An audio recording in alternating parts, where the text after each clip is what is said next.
Chapter 582. An unprecedented golden age. Guan hadn't immediately left after his breakthrough.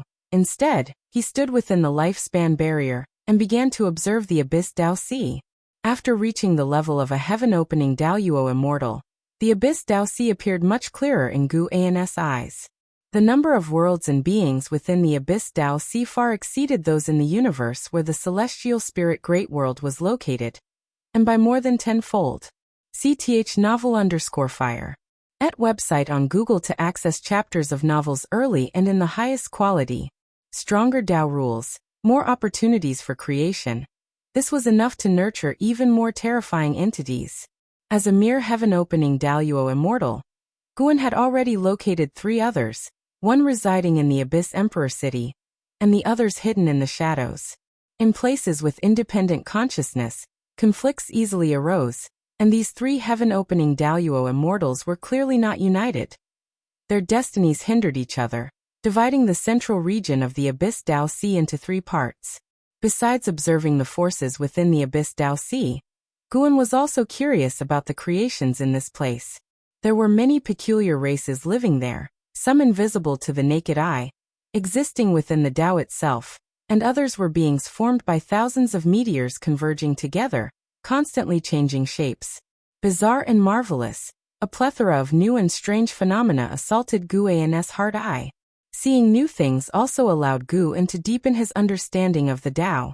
As a heaven-opening Daoyuo immortal, the essence of his mana was completely different from that of a golden immortal, contrasted as starkly as cloud and mud. Although there was more creation and profound mystery from being a Taiqing golden immortal to a heaven-opening Daoyuo immortal, what Guan felt most was sheer power. Pure power. Physical body, soul, senses, mana, etc. No aspect was lacking, powerful in every way. A Taiqing golden immortal couldn't possibly annihilate a heaven-opening Daoyuo immortal. Yes, it was simply impossible. The disparity in life essence was too enormous. After this breakthrough, Guan felt he could relax for a while and enjoy the power of being a heaven-opening Daoyuo immortal. Of course, this so-called relaxation was still predicated on having finished gathering medicinal herbs. Even having reached the state of a heaven-opening Daoyuo immortal, Guan did not want to stop his path to becoming stronger. Heaven-opening Daoyuo immortal was still not enough. Guan stood within the lifespan barrier, gazing for a long time, before finally choosing to teleport back. Above, many powerful figures flashed by, none noticing Guan's departure. Upon returning to the Taoist field of the beginningless, it was still before dawn, and Guan roamed within the forest, using his heaven-opening Daoyuo immortal senses to feel the universe. After the breakthrough, he had only 200 billion years left on his lifespan, which might seem almost eternal to mortals, but it felt perilous to him. He would need at least 2 trillion years of lifespan before he dared to challenge a higher realm. He even felt that 2 trillion years might not be enough. As long as the Abyss Dao Sea and the Celestial Court did not come seeking him, Guan had plenty of time to endure, and he hoped not to encounter any situation that required his intervention over the next 10 million years. When the sun rose, Guan began to inspect his various medicine gardens. His disciples all felt he had changed somehow, though they couldn't pinpoint exactly what was different. In the end, the disciples could only assume that after Guan had helped his descendants break free of fate, he had shed some pressures, hence the perceived changes. It wasn't until midday that Guan left the dojo. He stepped in front of Jiang Qiong, giving her a fright. After a mild complaint, Jiang Qiong joyfully hosted Guan, pulling him into her own medicine garden. This garden was planted with spirit trees similar to peach trees, filled with pink blossoms and exceptionally beautiful. After they sat down, Jiang Qiong poured wine for Guan and asked, "Was that figure in the sky before you? Although the clothes were different, I recognized you immediately." Guan smiled and said, "It was me and it was not me. That was just my past life. The descendants of my past life gathered the bloodline dharma aspect and summoned my former self." Over the years, though Jiang Qiong hadn't cultivated in the Taoist field of the beginningless, she was always cared for by Guan. Sometimes she would inexplicably gain enlightenment. She wasn't foolish. She didn't think it was because her talent was outstanding. She knew it was Guan looking after her. Guan never said, and she never asked. Compared to breakthroughs in cultivation level, what made her happiest was that Guan still thought of her past life? With such high cultivation, how far back does your past life date? Jiang Qiong asked curiously. Guan answered ambiguously, trying his best to satisfy all her curiosity. Looking upon Jiang Qiong, who was clad in white and resembled a celestial maiden, Guan could not help but think back to their first encounter more than 20,000 years ago, where Jiang Qiong had been in such a sorry state, almost like a zombie. Over the years, her demeanor had become increasingly remarkable, save for one flaw. She still disliked wearing shoes, going barefoot instead. Seemingly noticing Guan's gaze, Jiang Qiong didn't blush but huffed. I only dress so casually within my own dojo. Outside, I am the founding elder of the Gathering Flower sect, and I must maintain a certain demeanor. Guan smiled and asked, how has the Gathering Flower sect been developing recently? He was well aware of the situation, but he still asked Jiang Qiong. Compared to Jiang Qiong, he practically knew everything, yet when interacting with people, conversation was essential. Jiang Qiong also cherished the opportunity to interact with Guan, and began speaking about the development of the Gathering Flower sect. As the Supreme Sect grew stronger, the sects on the continent either submitted or relocated. The Gathering Flower sect chose the latter, and the Supreme Sect didn't make things difficult for them, even providing some resources. The Gathering Flower sect was now situated on an archipelago and had developed trade islands similar to a mortal-seeking island. There were no powerful sects nearby, the only threats being the occasional appearance of great demons in the sea, causing losses to the sect. Jiang Qiong had become a laid-back shopkeeper, frequently in seclusion, and seldom bothered by issues. The development is stable, but it's just too stable, which seems to lack prospects, Jiang Qiong remarked. Her unwillingness to leave the Gathering Flower sect stemmed from the fact that it was a creation of her own, having built too many connections here, making it difficult for her to leave. Guan reassured her with a smile.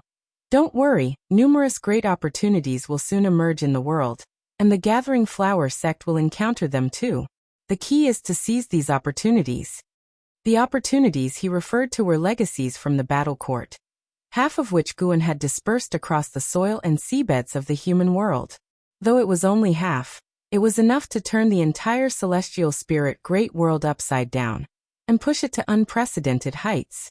Some of the battle court treasures, including magic artifacts, cultivation techniques, and rich heavenly materials and earthly treasures, were nearby in the ocean.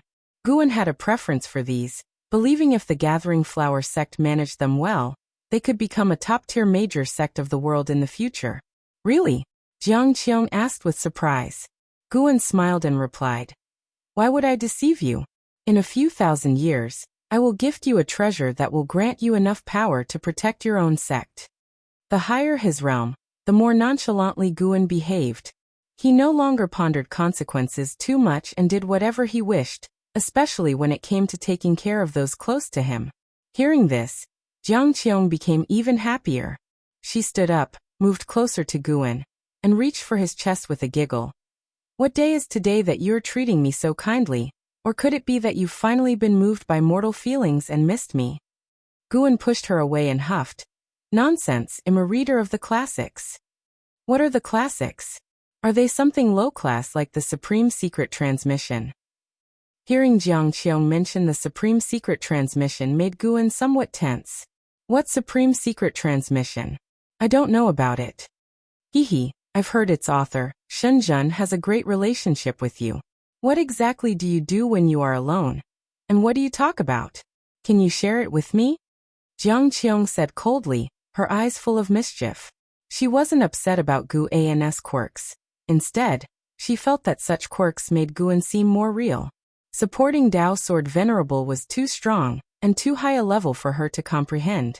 Compared to the powerful Guan, she preferred the careful and calculating Guan of the past.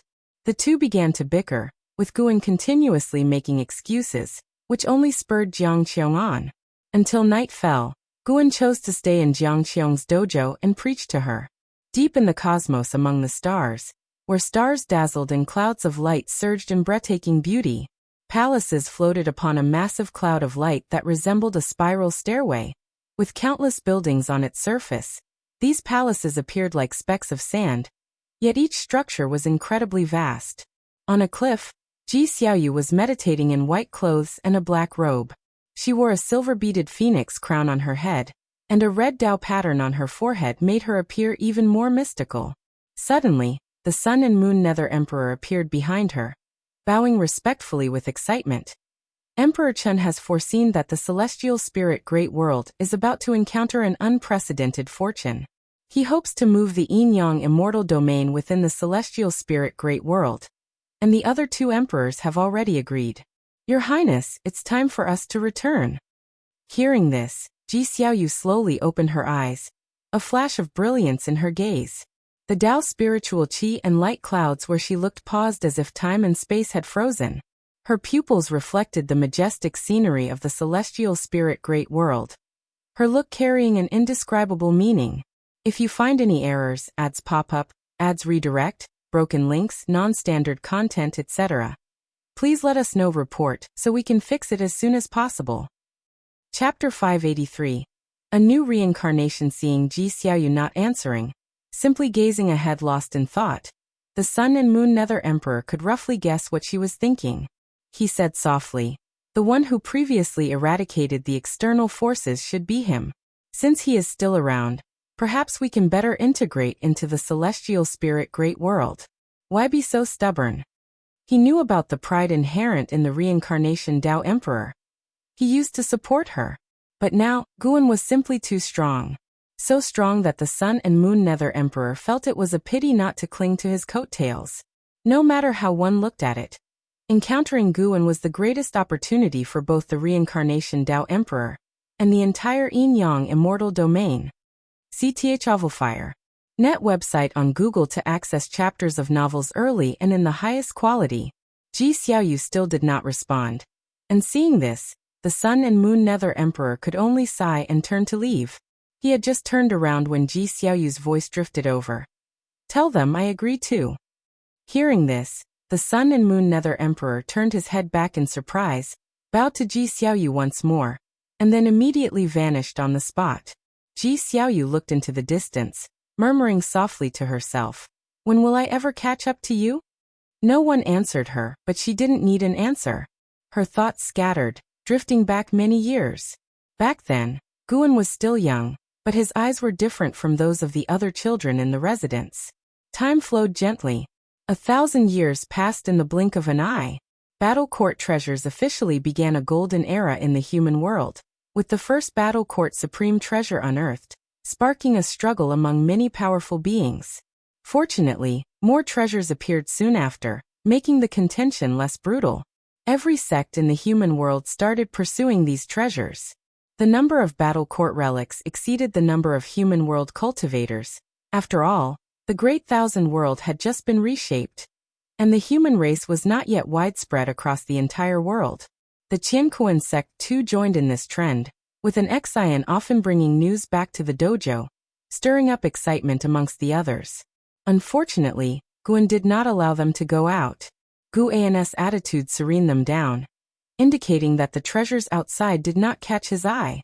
After reaching the heaven-opening Daoyuo Immortal, Guan's Dao intent strengthened, allowing the dojo's disciples to perceive even more. The Blood Prison Great Saint had already broken through to the wandering immortal realm first. His talent was not lacking. Before Nirvana, he was also at the limit of 9,999 years of lifespan. In the dojo, only the celestial demon child could match him in talent. In this millennium, the Yin-Yang immortal domain descended upon the celestial spirit Great World. Guan saw the Tao court negotiate with it, eventually coming to some agreement, and allocated a portion of the edge of the Great World for the Yin-Yang immortal domain to settle. After returning to the celestial spirit Great World, Ji Xiaoyu didn't visit the Supreme Sect, nor did she establish any relationship with the Ji family. Guan could hear Ji Xiaoyu's heart. She often thought of him, but she had a strong competitive spirit in her bones. She wanted to stand on equal footing with Guan. To this end, Guan could only respect her. He couldn't have everything in the world develop according to his wishes, and Ji Xiaoyu's way of thinking made him look forward to it. He had protected many people. It was rare for someone not to rely on him, and it made him curious. Miss Third, keep it up. No matter how hard you try, you will never catch up to me. Guan thought proudly, his gaze drifting to the distant sky, where there was a barrier. Inside the barrier, LV Xian and Chen Chuan were sparring again. Though there were millennium-long combat rituals, these two always sparred privately. Their relationship was excellent. Guan did not interfere. In a previous life, Xiaochuan was just a low-level member of the Supreme Sect. LV Xian was the first genius of the sect he had looked up to and envied. Now they had become the best of brothers. Truly, fate made fools of people. No, it should be said that destiny is wonderfully inexplicable. Guan watched for a while, then turned his gaze in another direction. Xiaochuan and Lu Jiujia had already reincarnated into the celestial spirit Great World, and Yi Lan was soon to follow. Yi Lan bore the Dao Destruction Destiny Seal, and Guan could feel her progressing along the path of reincarnation, drawing closer and closer to the celestial spirit Great World. Reincarnation is complex, and being reborn could lead one to any other great world. But the world of one's birth had a certain pull on the being, ensuring that they would always return to their own great thousand world. From afar, Guan saw Yi Lan's soul and the 17 lifetimes before her. Due to practicing the innate reincarnation skill, Yi Lan would awaken memories of her past lives each time. She would continue to practice the innate reincarnation skill, accumulating cultivation level, which made her talent higher in every life. Perhaps it was because of the memories of past lives, but she always died alone, never married. Yet every time she was on her deathbed, she was happy, thinking that in the next life she would meet Guan dying with longing, reborn with confusion. That was her reincarnation. Watching Yi Lan's past life experiences moved Guan. This silly girl. Regardless, Yi Lan had finally come back. Guan had already deduced where she would be reincarnated. He stood up, gave a few instructions to an Xian, and then disappeared from the spot. He arrived at a vast continent, a land even larger than the Taitsong continent, with imperial dynasties and innumerable sects established. It is worth mentioning that this place fell under the jurisdiction of the Dao court. Guan appeared in a mountainous forest, and started walking in a certain direction. Along the way, he had already calculated the destiny of Yi Lan in this life. After 17 lifetimes of accumulation, the innate reincarnation skill would grant Yi Lan an exceptional talent, which destined her life to be extraordinary, and would also bring her into cause and effect with the Dao court. Guan was not afraid of trouble. He decided Yi Lan should have a smooth and comfortable life this time, without undergoing any hardships. Thinking of the Dao court, Guan also remembered Lu Han, a former reincarnation body, who also had grievances with the Dao court in his lifetime. Of course, these two Dao courts were not the same entity. In the vast multitude of the Great Thousand Worlds, there were many forces bearing the name of Dao court. No matter which branch of the Dao court it was, the fact that they bore the Dao in their name was enough to prove their ambition. After walking some distance, Guan saw a mountain villa. The cultivators in this villa were only at the foundation establishment realm. Since they had no hope of advancing in immortal cultivation, they retreated from the secular world to live an ordinary life. Guan's demeanor suddenly became subdued. His magical treasures vanished, and he changed into simple black clothing, with the Cyan Hong sword and white spirit sword hanging at his waist. Although his appearance did not change, he instantly transformed from immortal to mortal, like a martial hero from the martial world.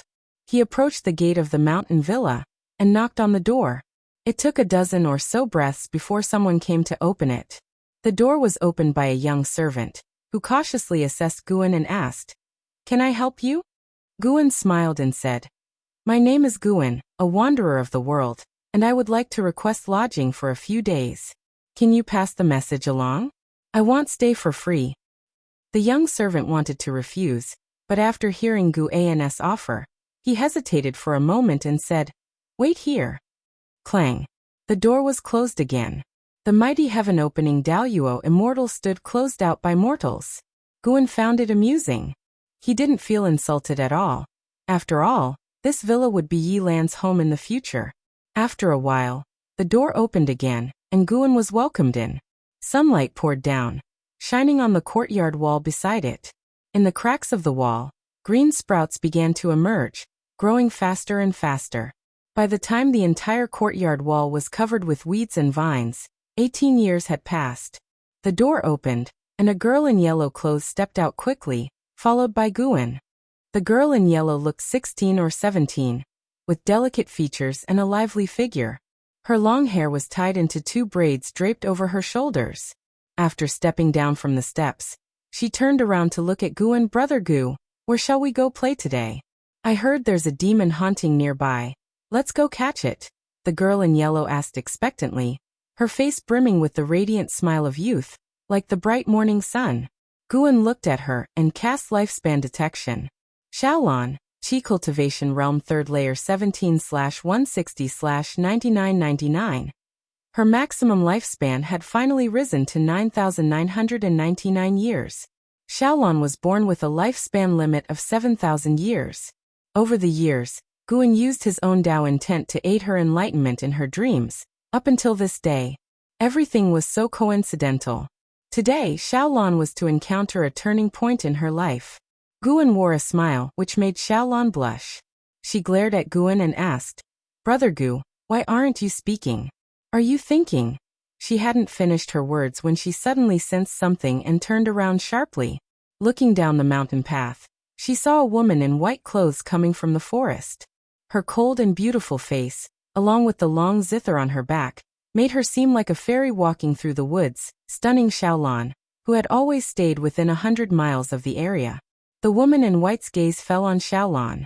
Her eyes were calm, but such calm only lasted for 2 breaths. Then, her pupils dilated suddenly, and in almost an instantaneous movement, she appeared in front of Xiaolan and grabbed her right wrist. What are you doing? Xiaolan cried out in shock, trying to shake off the woman's hand, but it was futile. The woman in white stared at her intently, muttering to herself, such a constitution is rare in the world. Guan did not intervene, amused by the scene. This woman possessed the cultivation level of a wandering immortal realm. She would be Xiaolan's first teacher, leading her onto the path of immortal cultivation. Guan suddenly felt very gratified. Vast seas had turned into mulberry fields, the world had changed, and the human world was indeed a different scenery. Fortunately, the sun, moon, and stars still existed, and she was also right in front of his eyes. If you find any errors, ads pop up, ads redirect, broken links, non-standard content, etc., please let us know. Report so we can fix it as soon as possible. Chapter 584. Obsession. Xiaolan felt like she was dreaming today, as if she had encountered an immortal who praised her exceptional talent and wanted to take her as a disciple. After witnessing the immortal's display of techniques, her father, whom she considered the mightiest, actually knelt down and kowtowed. Everything was so dreamlike. Even until dusk, Xiaolan still hadn't recovered from the shock. What's the matter? Don't want to pursue immortal cultivation? A familiar voice came, interrupting Xiaolan's trance. She turned her head and saw Guan walking into the garden. Seeing Guan, Xiaolan's anxiety dissipated somewhat, and she answered, It's not that I don't want to. It's just that I'm a little scared. After all, I have never been outside before. And my master says she wants to take me to Dao Court, which seems to be very powerful. She began to share her true inner feelings, and Guan came over to listen to her talk earnestly. In the end, Xiaolan said helplessly, If only someone could go with me, that would be great. Unfortunately, my brothers and sisters are not recognized by the master. Guan blinked and said, I can accompany you. Your master has already taken me as a named disciple. Although there's still a difference in status compared to you, it won't be difficult to accompany you in the future. At that, Xiaolan's eyes widened in excitement, and she grabbed Guan's arms, asking, Really? Have I ever lied to you? Manor Master Gu has already entrusted me to take good care of you, Guan said with a smile, and as he spoke he raised his hand to ruffle Xiaolan's hair. Having spent 18 years at Xiao Manor, Guan had long been integrated into life there, and everyone held him in high regard. With his insight, Guan had also established a deep friendship with Manor Master Xiao, and since he had watched Xiaolan grow up, the Manor Master was very comfortable trusting him. It is worth mentioning that Xiao Lan's name Lan was chosen by Guan himself, which attested to the great trust he had earned in Xiao Manor. That's wonderful. We'll explore the realm of immortal cultivation together. Xiao Lan was ecstatic, swinging Guan's arm excitedly. Ever since childhood, she had loved playing with Guan, because he would fulfill her every wish. She shook off the earlier trepidation and confusion, becoming extremely excited about what lay ahead in her life. 2 days later, the white-robed woman known as Sage Su took Guan and Xiao Lan and left. Everyone in Xiao Manor stood at the gates to see them off. Xiao Lan's mother cried uncontrollably, while Manor Master Xiao's eyes were filled with hope. His spiritual root qualification was limited, but Xiao Lan's encounter gave him hope that perhaps he could gain the chance for longevity through his daughter. Partings are always sorrowful, but fortunately, Xiao Lan had Guan's company. Over 100 miles away from Xiao Manor, she became lively again. Without concern for Sage Su's immortal status, she chased after her and incessantly asked about Dao Court, chattering the whole way. Guan followed behind the two, enjoying the scenery along the way. He replaced himself with a clone, while his true self went to gather medicinal herbs. Sage Su was very gentle and indulgent toward Xiao Lan. As for Guan, though she was not as enthusiastic, she gave him no cold shoulder, and the atmosphere during the journey was rather pleasant. Night fell. The three stopped in a forest to rest. Sage Su had no plans to return to Dao Court straight away. She was traveling the human world, experiencing life, with plans to return to Dao Court after the journey's end.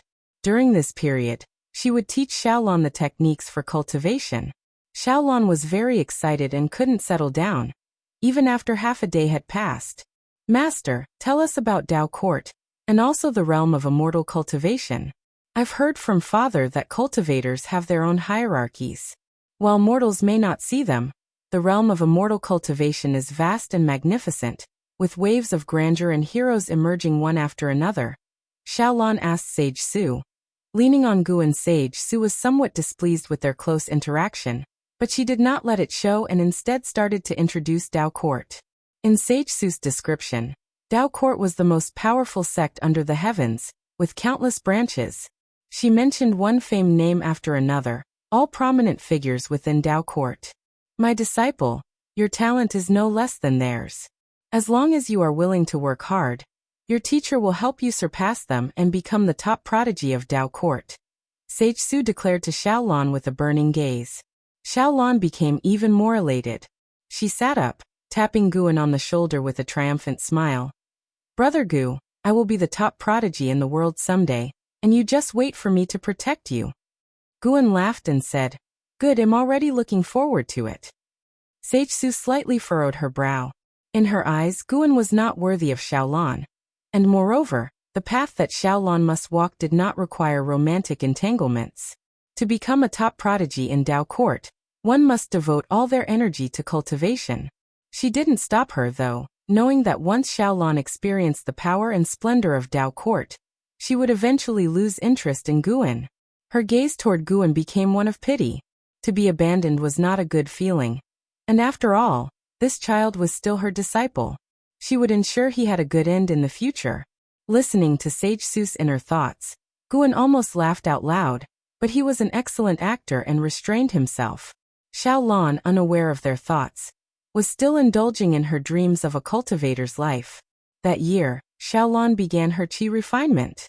Sage Su not only taught her cultivation techniques, but also provided her with elixirs, which greatly accelerated her cultivation speed. The following year, Guan gifted Xiao Lan the white spirit sword, which delighted her immensely. She had grown up and had a budding understanding of affection. She realized her feelings for Guan resembled that of a married couple in the human world. Whenever this thought crossed her mind, her cheeks reddened, and she couldn't help stealing glances at Guan. Neither of them pointed out this unspoken understanding, savoring the hazy romantic feelings. Although Sage Su did not expressly prevent it, she often took Guan and Xiao Lan to observe mortals suffering for love, hoping to make Xiao Lan realize that love was not reliable. However, Xiao Lan remained unaffected and felt even more fortunate that her brother Gu was not like those men. In the blink of an eye, 50 years went by swiftly. Xiaolan had reached the cultivation level of the divinity transformation realm, and her talent, symbolized by the lifespan limit of 9,999 years, was fully evident. According to Sage Su, if Xiaolan had cultivated within Dao Court, her progress would have been faster. Gu An's apparent cultivation level had reached the core formation realm, which was extraordinary in the Taitsong continent, but barely noteworthy in Sage Su's eyes. Over those 50 years they visited 12 dynasties, experienced the customs of various places, and encountered other cultivators, demons, and ghosts. Xiaolan had matured, letting go of the ties in her braids, and gradually developed the demeanor of a daughter of heaven. No matter how much higher her realm was than Gu An's, her feelings for him had not faded but rather deepened. It used to be Guan taking care of her, but now, the roles had reversed. Whenever Guan remained silent, she would ask him what was wrong, fearing he was under mental stress. This bemused and sometimes frustrated Guan, while also increasing Sage Su's dissatisfaction. She couldn't fathom why Xiaolan was so fond of Guan. Before, Xiaolan had never left the manor, and had not met men more outstanding than Guan. So Sage Su could understand her feelings. CTH Novelfire. Net website on Google to access chapters of novels early and in the highest quality. But now, having seen more of the world, and yet being even more fond of Guan, Sage Su found it utterly baffling. The worst part was, Sage Su realized it was becoming increasingly difficult for her to intervene. Her intuition told her that if she tried to force them apart, Xiaolan would turn against her. On a sweltering summer day, the three walked along a large river, where waves slapped the banks and white gulls soared, creating a majestic and melancholic atmosphere. Brother Gu, are you hot? Do you need me to cast a spell for you? Brother Gu, are you tired? Do you need to rest?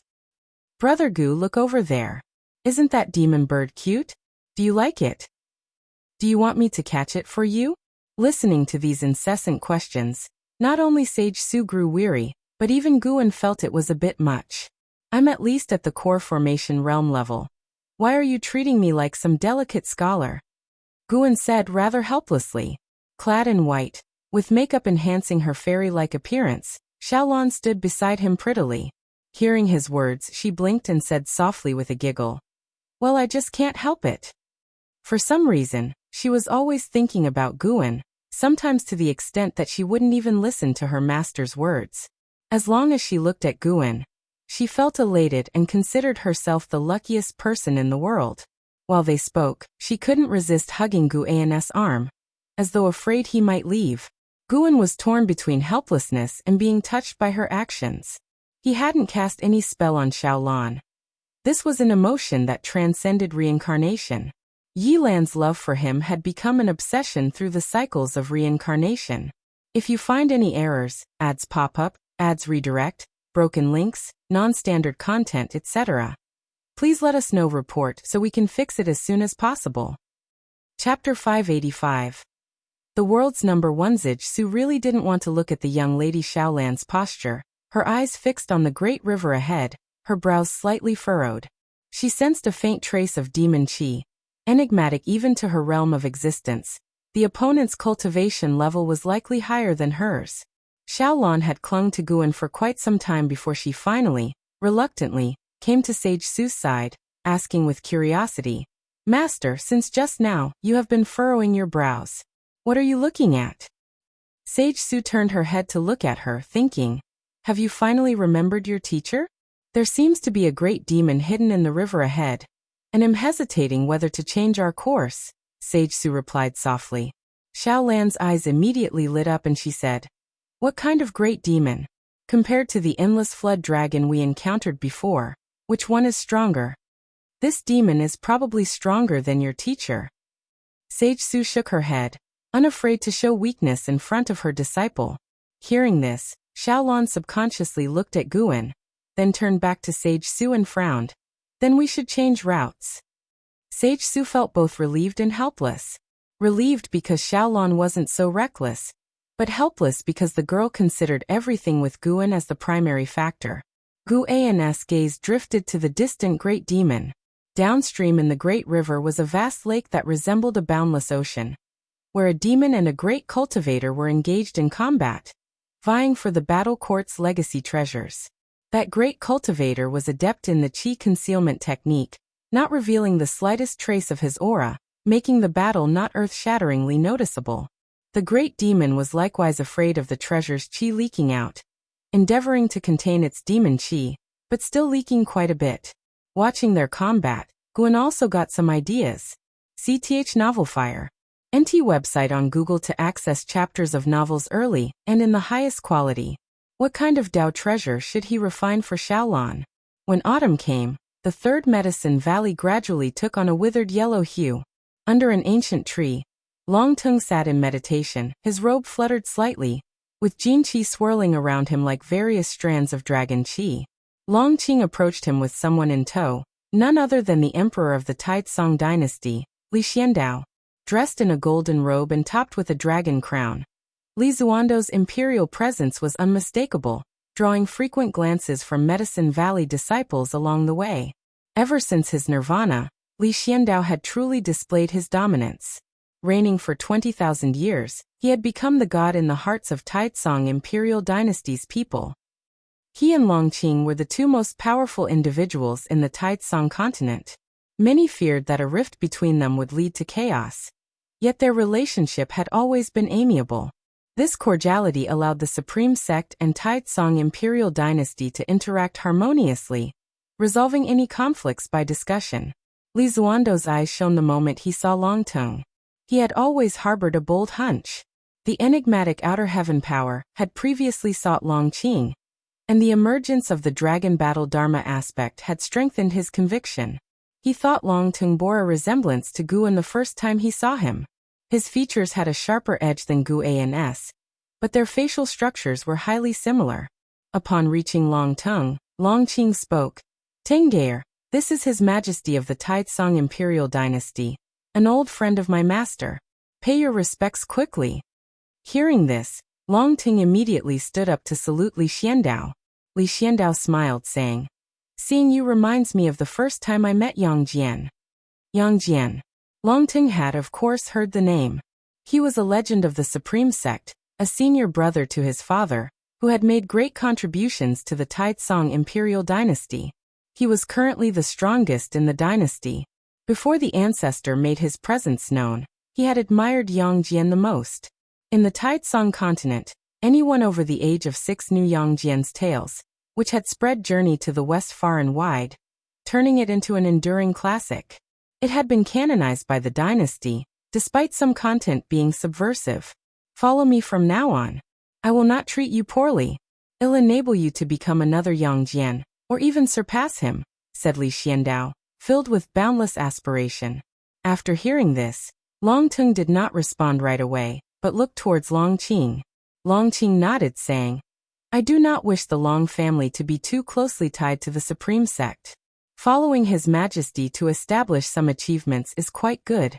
Once you get established, the Long family will move out. Longtung had long been aware of the Long clan's destiny, so he had no doubts.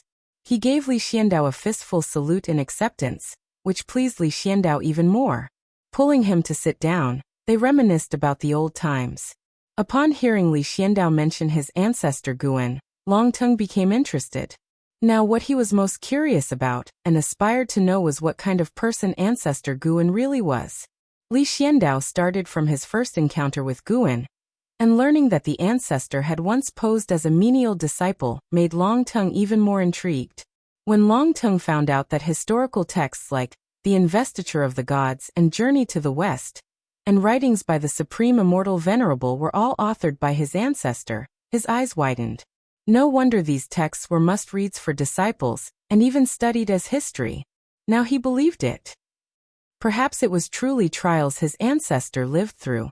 Longqing watched Longting's expressions and smiled. Even though he planned to sever the Long clan's ties with the Supreme Sect, he didn't wish his descendants to drift apart from the primordial ancestor. Without the primordial ancestor, there would be no Long family. This was something that must not be forgotten. An hour swiftly passed. Li Xiandao props himself up on his knees, laughs, and says, I intend for you to train at the Dao court for some time. Upon your return, I will declare you great general. What follows will be an era unlike any before, as we intend to sweep across all imperial dynasties and establish a unified imperial dynasty, creating merits for the common people. I need you for this. It will be a long and arduous task.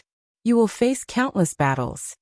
Hearing this, Longteng's eyes immediately burn with passion. Even his breathing becomes rapid. Is the Dao court really that impressive? Longteng asks curiously. In today's world, it is considered a top-tier Dao court. Of course, if your ancestor were still with the Supreme Sect, the Dao court wouldn't even be worthy of carrying his shoes. I've arranged everything, and upon your arrival, you just need to cultivate. I'll have someone accompany you to handle everything. Thank you, Your Majesty. Longteng responds excitedly, his favor toward Li Xiandao growing significantly. For Longqing, this is the first time he truly senses Li Zuando's charismatic personality. No wonder Brother Yang Jian has willingly served him for so many years. Serving the imperial power is well and good. It meant that however strong the Long family became, there would always be someone above them. That's what Longqing thought as he looked at Li Xiandao and Longteng. He started to look forward to Longteng's performance in the years to come. 80 years had passed since Xiaolon left Xiao Manor. Sage Su finally prepared to return to the Dao court. And before leaving, Xiaolon wanted to visit Xiao Manor one last time. Sage Su agreed. This time, Sage Su didn't travel on foot. She directly cast a spell, taking Xiaolon and Guan with her. And within half an hour, they were back at Xiao Manor. The trio stayed for 2 days before departing. Before leaving, Xiaolon left behind plenty of cultivation resources for Xiao Manor to soar. Many of these resources came from Sage Su herself. Sage Su understood Xiaolan's intentions very well. It was normal for the entire household to ascend to heaven when one person achieved immortal cultivation. She also wanted Xiaolan to cultivate without any concerns. The three of them took to the clouds and headed for the Dao court. As they neared the Dao court, Sage Su turned to look at Xiaolon wanting to say something, but seeing Xiaolon holding tightly to Gu An's arm, she swallowed her words. Never mind. It wasn't like the girl was neglecting her cultivation. Once her feelings for Guan faded, everything would return to normal. Guan was also full of interest in the Dao court as many old acquaintances had joined its ranks.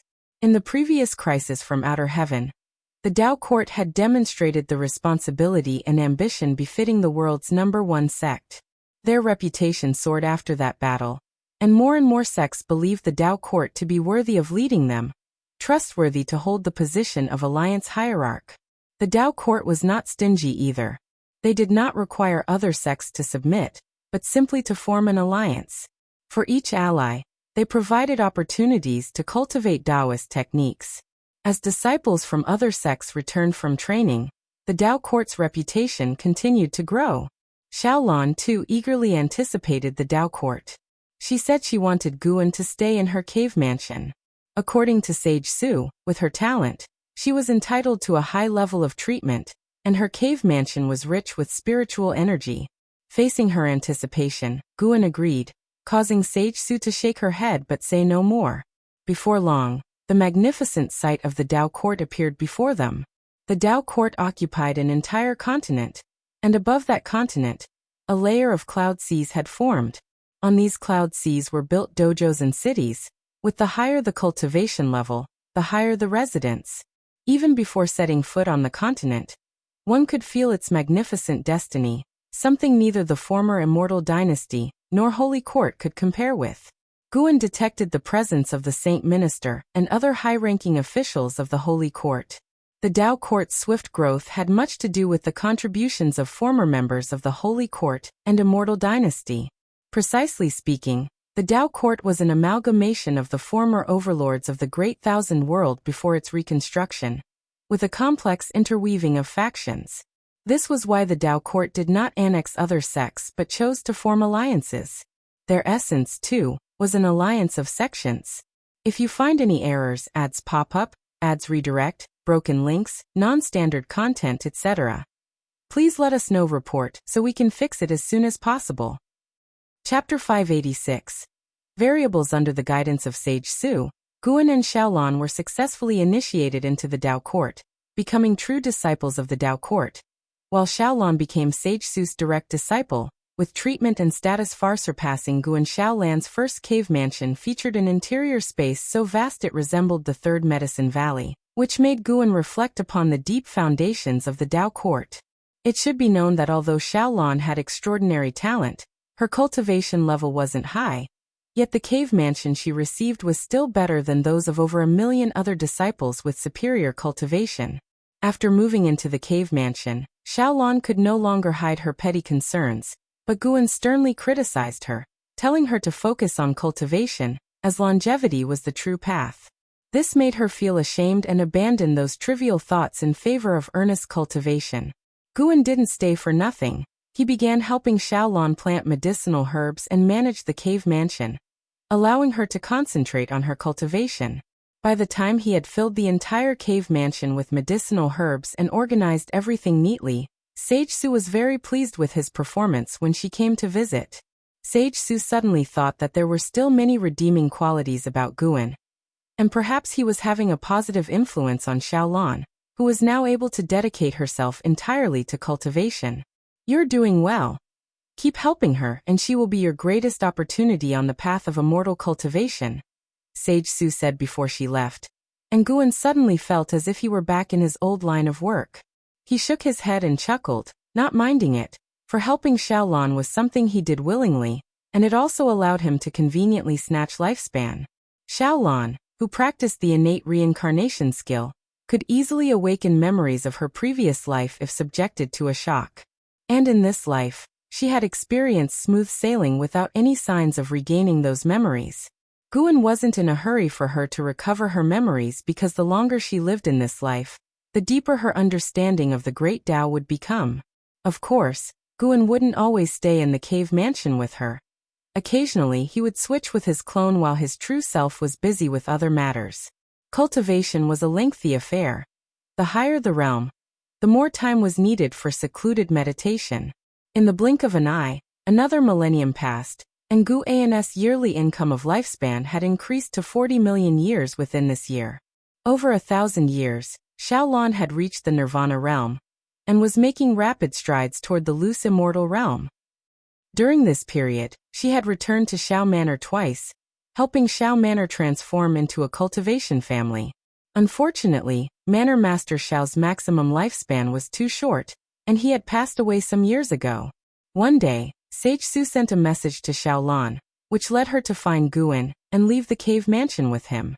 There are over 10,000 branches within the Dao court, and the competition is fierce. It's said that there will be an enlightenment conference soon, and disciples from other sects will also be attending. Master wants us to go to Dao City to broaden our horizons, Xiaolon said with a smile as she flew on a cloud beside Guan.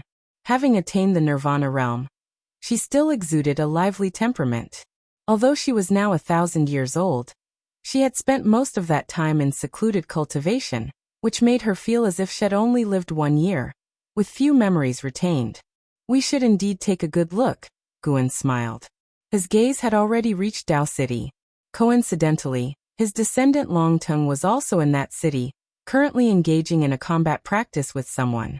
Within his realm, Longtung had won 97 consecutive battles against talents from various sects, making his name resonate throughout the city. Martial resolution was there, too. Guan had always kept an eye on this brother who would understand the Tao whenever he felt disheartened. A long time ago, martial resolution had ventured out alone, enduring many hardships, which helped him achieve enlightenment time after time. For this very reason he had not returned to the Supreme Sect. Martial resolution and Longting didn't know each other, and Longting never claimed to be from the Supreme Sect. At the moment, martial resolution was among the crowd watching the match, admiring Longting's talent. Dao City was vast, and Guan wasn't worried about bumping into martial resolution. Unless he wanted to see martial resolution, there was no chance they would meet. Right now, Guan only wanted to accompany Xiaolon and help her grow. Along the way, Xiaolon chatted nonstop, talking about Dao City before moving on to discuss her cultivation achievements. She even wanted to teach Guan her spells. Although they shared the same master, the inheritances they received were different. They chatted and laughed, flying for the duration of one stick of incense before finally arriving at Dao City. With that, Guan was ready to relax and enjoy a leisurely stroll with Xiaolan.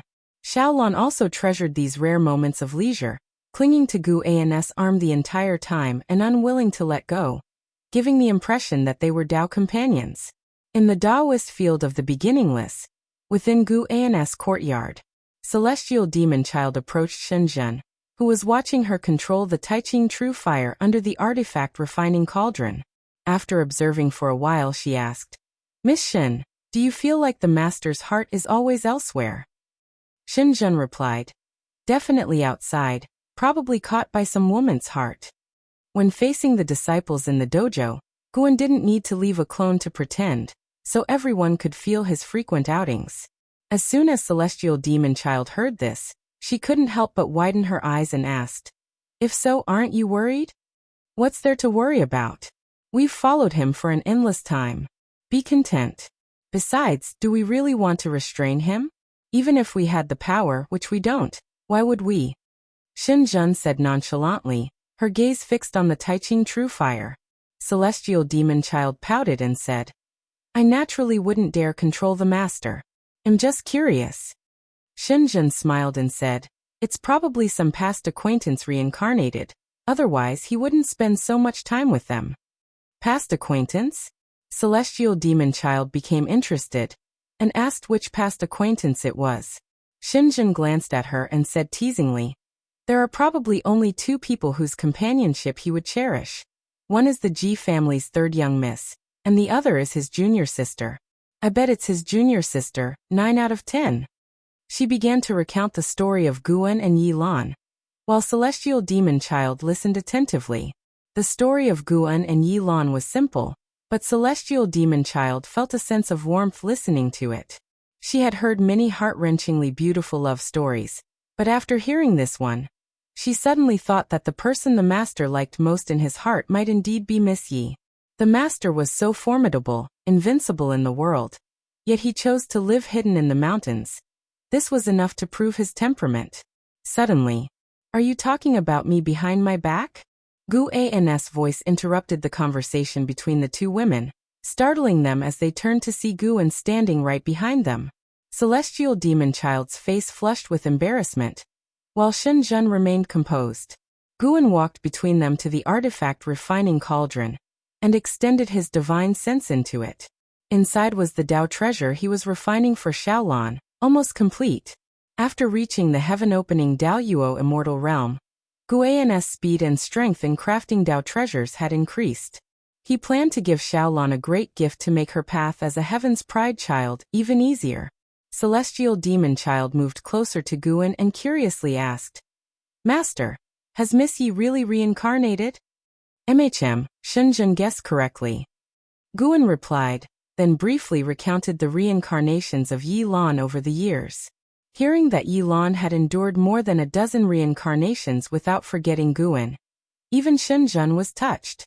Celestial Demon Child's eyes reddened with emotion as she expressed a desire to meet Xiaolan. "Focus on your cultivation. Don't let her surpass you," Guan teased without giving a direct answer. Celestial Demon Child boasted with a proud smile, "I'm a wandering immortal. It won't be easy for her to catch up to me." Shenzhen, on the other hand, asked out of curiosity, "Is her talent in this life very high?" "Very high." Guan's answer instilled a sense of urgency in Celestial Demon Child.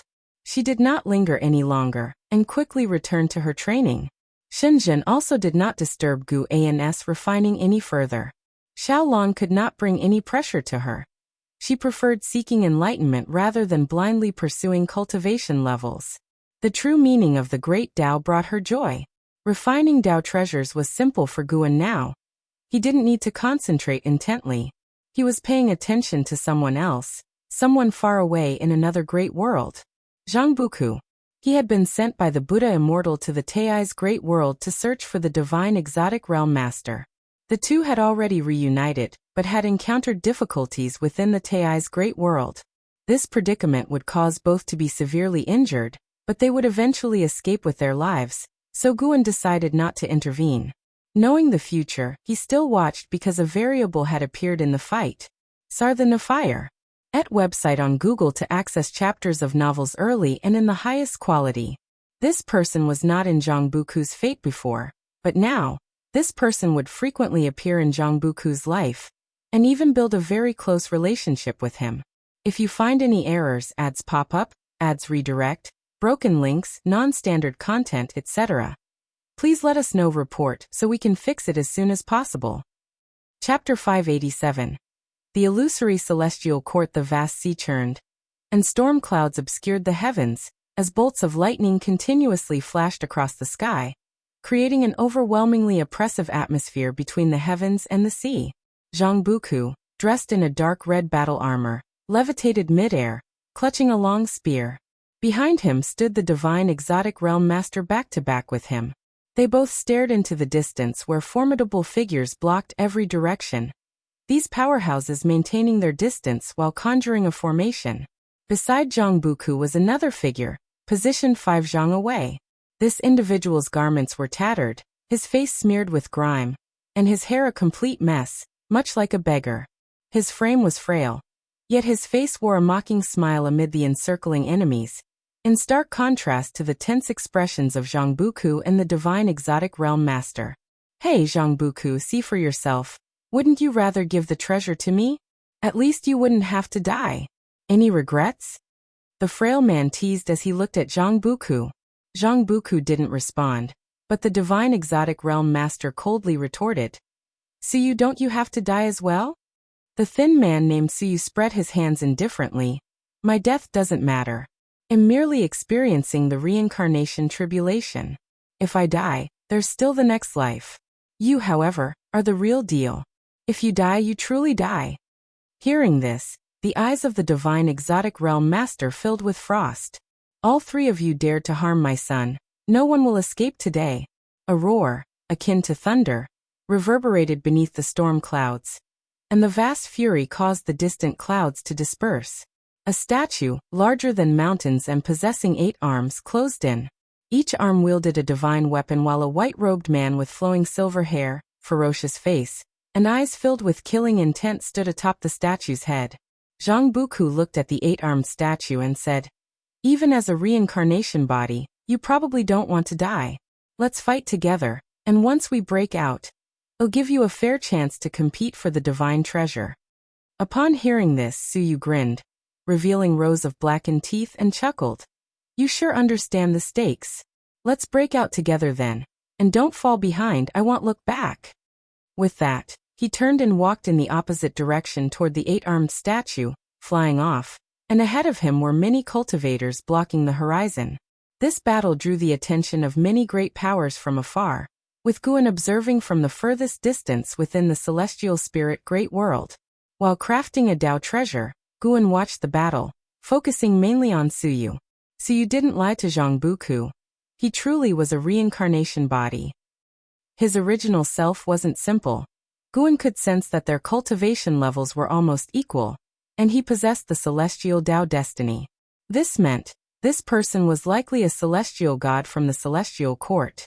Had Guan not broken through to become a heaven-opening Daoyuo immortal, he might not have been able to see through the cause and effect of Suyu's original self. The encounter between Suyu and Zhang Buku was no coincidence, since Zhang Buku was an inheritor of Buddha Immortal, who also had ties with the celestial court. Fortunately, judging from Zhang Buku's fate, Suyu had no intention of harming him, but rather to support him. Although curious, Guan had no intent to probe further. Suyu was unaware of his existence. Why should he provoke needless trouble? Even for the topmost great powers of the Great Thousand World, the celestial court remained an enigma, ethereal and elusive. Yet in the 3,000 great worlds, many celestial gods roamed. Some knew their identities but chose to feign ignorance. The karma of celestial gods was immense. Even with only the celestial spirit god guarding the celestial spirit great world, many forces dare not forcibly enter. It seemed there existed a certain place where, with the right authorities' permission, and Opharth guardians of the Great Thousand World, Guan watched for a while longer before turning his attention away. His present life was calm, He did not wish to entangle too soon with the celestial court. Unless absolutely necessary, Guan would not provoke the celestial court, and aim to survive within the celestial spirit great world. Guan couldn't help but think of the celestial spirit god. In this life, Bai Sheng, with Su Jin's help, had already embarked on the path of immortal cultivation. Guan hoped he would possess a heart of compassion. That way, the celestial spirit great world could have a celestial god. A celestial god not only shields the cosmos, but also stabilizes the celestial court. Guan entertained the thought of persuading the celestial spirit god, because in pursuit of the immortal palace's treasures, the celestial spirit god had violated the principles of the celestial gods, indicating a lack of complete loyalty to the celestial court. Although the celestial spirit god had once aimed to destroy the celestial spirit great world, that had been a mission assigned by the celestial court, which he had delayed for many years. Across the ages, whenever a threat to the celestial spirit great world emerged, the celestial spirit god didn't wait for explanations, he just executed them. This approach, at least, spared many beings from numerous calamities. Celestial spirit god, I truly look forward to your future. I hope you won't disappoint me. If it doesn't work out, I might have to slay a god. Guan thought to himself, and a smile appeared on his face. Before that, he would continue to enjoy a peaceful life. When Xiaolon naturally awakened her past life memories, he would let her choose whether to stay in the Taoist field of the beginningless, or continue to traverse the world. Nowadays, the celestial spirit great world seemed small in Guan's eyes, where he was omnipotent and could dominate everything. The Enlightenment Convention lasted a full 5 years. Each dojo had its own enlightenment platform, and those who excelled in enlightenment were announced throughout the cities, becoming renowned across the world. Xiaolon did not disappoint. Her comprehension of the great Tao touched the steel, marking her prominence, and Guan could see Sage Su and her fellow cultivators ecstatic at her side. Search * the Nefire. @ website on Google to access chapters of novels early, and in the highest quality. Sage Su was usually composed and even somewhat aloof, but faced with Xiaolan's remarkable achievements, she couldn't maintain her composure. Fortunately, Xiaolon did not witness that scene. The Tao court was vast, with tens of thousands of branches, and the Enlightenment Convention was similar to the imperial examination in the human world, an opportunity for disciples to change their fate. Even those disciples with mediocre spiritual root qualification harbored hope, as the Tao court valued comprehension of the great Tao more. Only after the end of the Enlightenment Convention did Xiaolon awaken. Guan accompanied her off the platform, and they were soon met by Sage Su and other mentors. Come, let me take you to meet the great powers of our sect. Your comprehension has been recognized by the higher-ups, my disciple. You are truly going to become a prodigy of the Tao court. Sage Su grasped Xiaolan's hand, excitedly said. Xiaolon hesitated and looked towards Guan, who winked at her and said, Go on, it's not a goodbye. When you return, we'll have a good chat. Upon hearing this, Xiaolan's face bloomed into a smile, and she nodded immediately. Sage Su pulled Xiaolon and flew away quickly. Other great cultivators began to attend to their own disciples, and seeing that they had nothing to discuss with him, Guan turned and left. Guan, right? You better be prepared. Xiaolon will soon soar to great heights and become an existence that both you and even we will look up to, said a middle-aged Taoist, watching Guan's departing figure, and suddenly spoke. Guan did not stop walking. His departing silhouette made the other great cultivators shake their heads, thinking he was being stubborn. Little did they know how fragile emotions are in the face of time and talent. The journey of immortal cultivation is about mastering the Tao heart and dominating instincts. When cultivators overcome their emotions and desires, they naturally make the most beneficial and rational decisions for themselves. Guan did not mind the discussions of the wandering immortals. His thoughts were on Long Tongue. Long Tongue was about to face trouble, and he was ready to lend a hand. Regardless, he was Long Zhan, and Long Tongue could be considered his kin. Furthermore, Long Ting's presence in the Tao court was arranged by Li Xiandao. If something went wrong, and the Li family and the Long family turned against each other, it wouldn't be a pretty sight. Guan did not want to test personal relationships. He was not walking quickly, as if strolling since combat was not allowed within Tao City. Long Tongue had performed well over the years, and Guan was quite satisfied with him. If there was any flaw to point out, it was that he was too righteous, not selfish enough. Such a character was rare in the Long family, and Guan intended not only to save him but also to give him a push. Meanwhile, along another street, Long Tongue and a man in blue walked shoulder to shoulder. "You are really impressive," the steel in front of you lit up, causing an uproar from the crowd below, and many were inquiring about your origins. The man in blue was sent by Li Xiandao to accompany Long Tongue in his cultivation. After experiencing the prosperity of the Dao court, he thought the Taizong continent was quite primitive, so he acted very prudently. Over the years, seeing Long Tongue suppress various geniuses, even those of Dao court were no match for him, which delighted him immensely. Especially his performance at the Enlightenment Convention. Long Tongue's comprehension achieved the highest score, with only a handful of people comparable to him. Compared to the man in blue's excitement, Long Tongue was quite calm. He was still pondering the insights he gained from enlightenment. He felt he needed to find a path genuinely suitable for himself, as his current Taoist techniques were too mixed, leaving him somewhat confused. The two made their way towards the city gate, and even though Long Tongue was not responsive, the man in blue kept talking nonstop, envisioning Long Tongue's future in 10,000 years, believing Long Tongue would surpass Yang Jian to become the premier warrior of the Taizong imperial dynasty. By the time they reached the city gate, Long Tongue was still contemplating enlightenment. Suddenly, a figure blocked their path. "Do you need something?" the man in blue asked with a frown. Long Tongue's train of thought was interrupted, and he instinctively frowned, looking up about to speak. His pupils suddenly dilated, and he froze, his body even trembling slightly. If you find any errors, ads pop up, ads redirect, broken links, non-standard content, etc., please let us know. Report so we can fix it as soon as possible. Chapter 588. The support of Dao Court. Long Tongue looked at Guan before him, feeling a sense of unreality. He still remembered the day when the ancestor had raised his hand to suppress the heaven-supporting ancestor on the heaven-repairing platform, an image that was vivid in his mind to this day. Even though he had seen many strong figures with great powers, he could never forget the ancestor.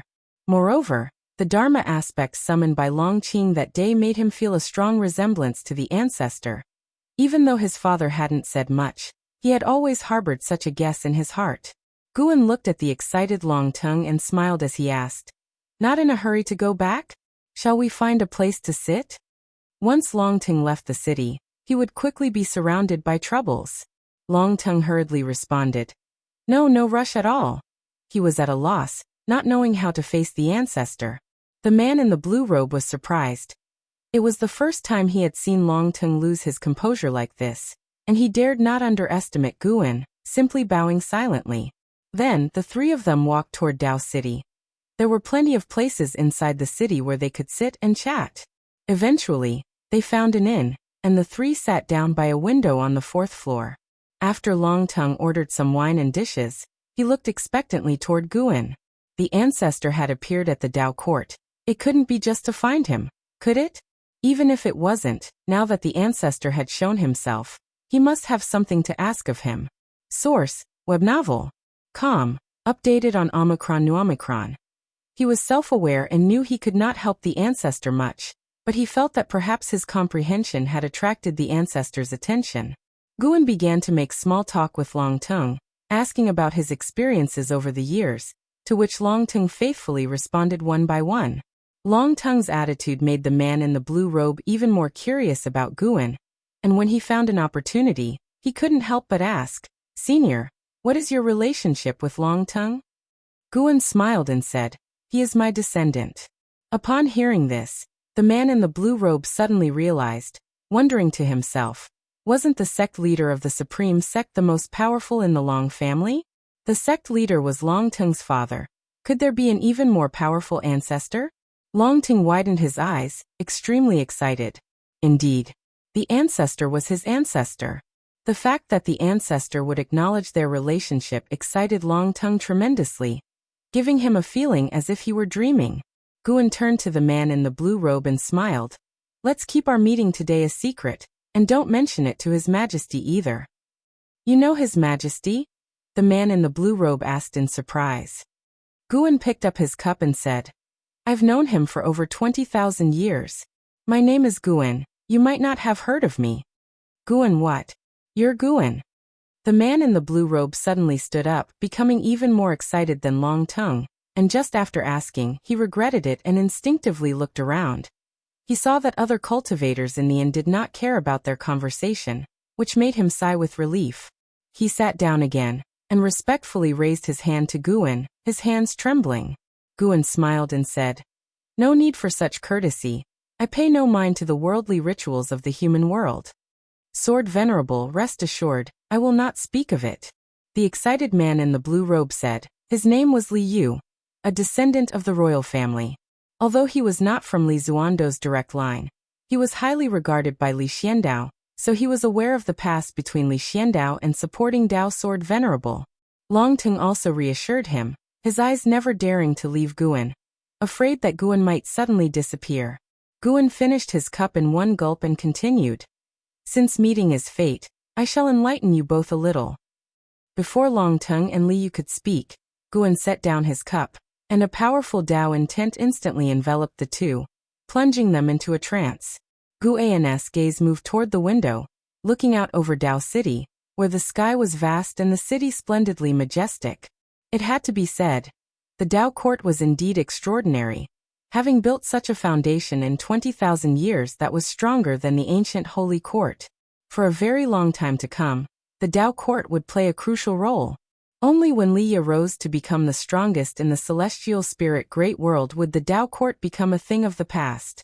But that was a very distant future. Time swiftly passed. After an indeterminate amount of time, as if waking from a dream, Long Ting awoke to see Li Yu still sitting beside him in a daze, and the inn's server was standing at the table, looking at them nervously. Coming back to his senses, Long Tongue hurriedly said, We're fine, you can go down. The innkeeper, although dubious, hurriedly caught the bag of spirit stones that Long Tongue tossed out and bowed as he took his leave. Long Tongue looked out the window, his divine sense probing but unable to find Guan. However, a segment of inherited memory popped into his mind. CTH Novel Fire. Net website on Google to access chapters of novels early and in the highest quality. Celestial Dragon Reincarnation Dharma Aspect. Long Tongue's eyes flickered with excitement, filled with gratitude towards Guan.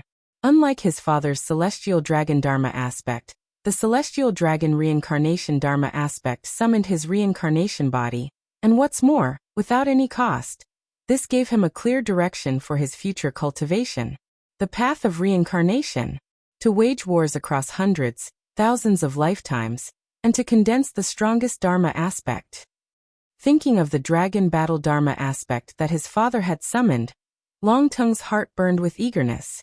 At this moment, Li Yu also regained consciousness. After a brief moment of astonishment, he excitedly looked at Long Tongue and said, Long Tongue, I've received the inheritance of the Sword Venerable, named the Seven Gods' Golden Body. Have you heard of this technique? Long Tongue shook his head. Since it was granted by our ancestor, it must be a remarkable inheritance. What I received was another kind of divine skill. Yes, this Seven Gods' Golden Body is indeed domineering. I feel that if I perfect it, I could be qualified to contend with the heaven's proud sons. Li Yu said, holding back his joy as he grabbed some wine to calm his emotions. Long Tongue did not respond further, and instead turned his gaze back to the window. He suddenly grew curious. Why had the ancestor appeared within the Dao court? Could it be the ancestor was behind the Dao court? The rapid rise of the Dao court had always been a puzzling matter for all beings in the celestial spirit great world. If it was the ancestor, that would make sense. Li Yu continued discussing the power of the Seven Gods' Golden Body, talking incessantly as usual, even without Long Tongue responding. Elsewhere, Guan had already met Xiaolan, and they were heading back to the cave mansion together. On the way back, Xiaolan spoke of the Ting Master's appreciation for her. She would soon be relocating her cave mansion, and she said she would take Guan with her wherever she went, never to be parted from him. The Dao court allowed the heaven's proud sons to bring people into the main veins, as long as the numbers were few. Guan had no objections to Xiaolan's arrangements. He listened intently to her expressing her excitement. Months passed swiftly by.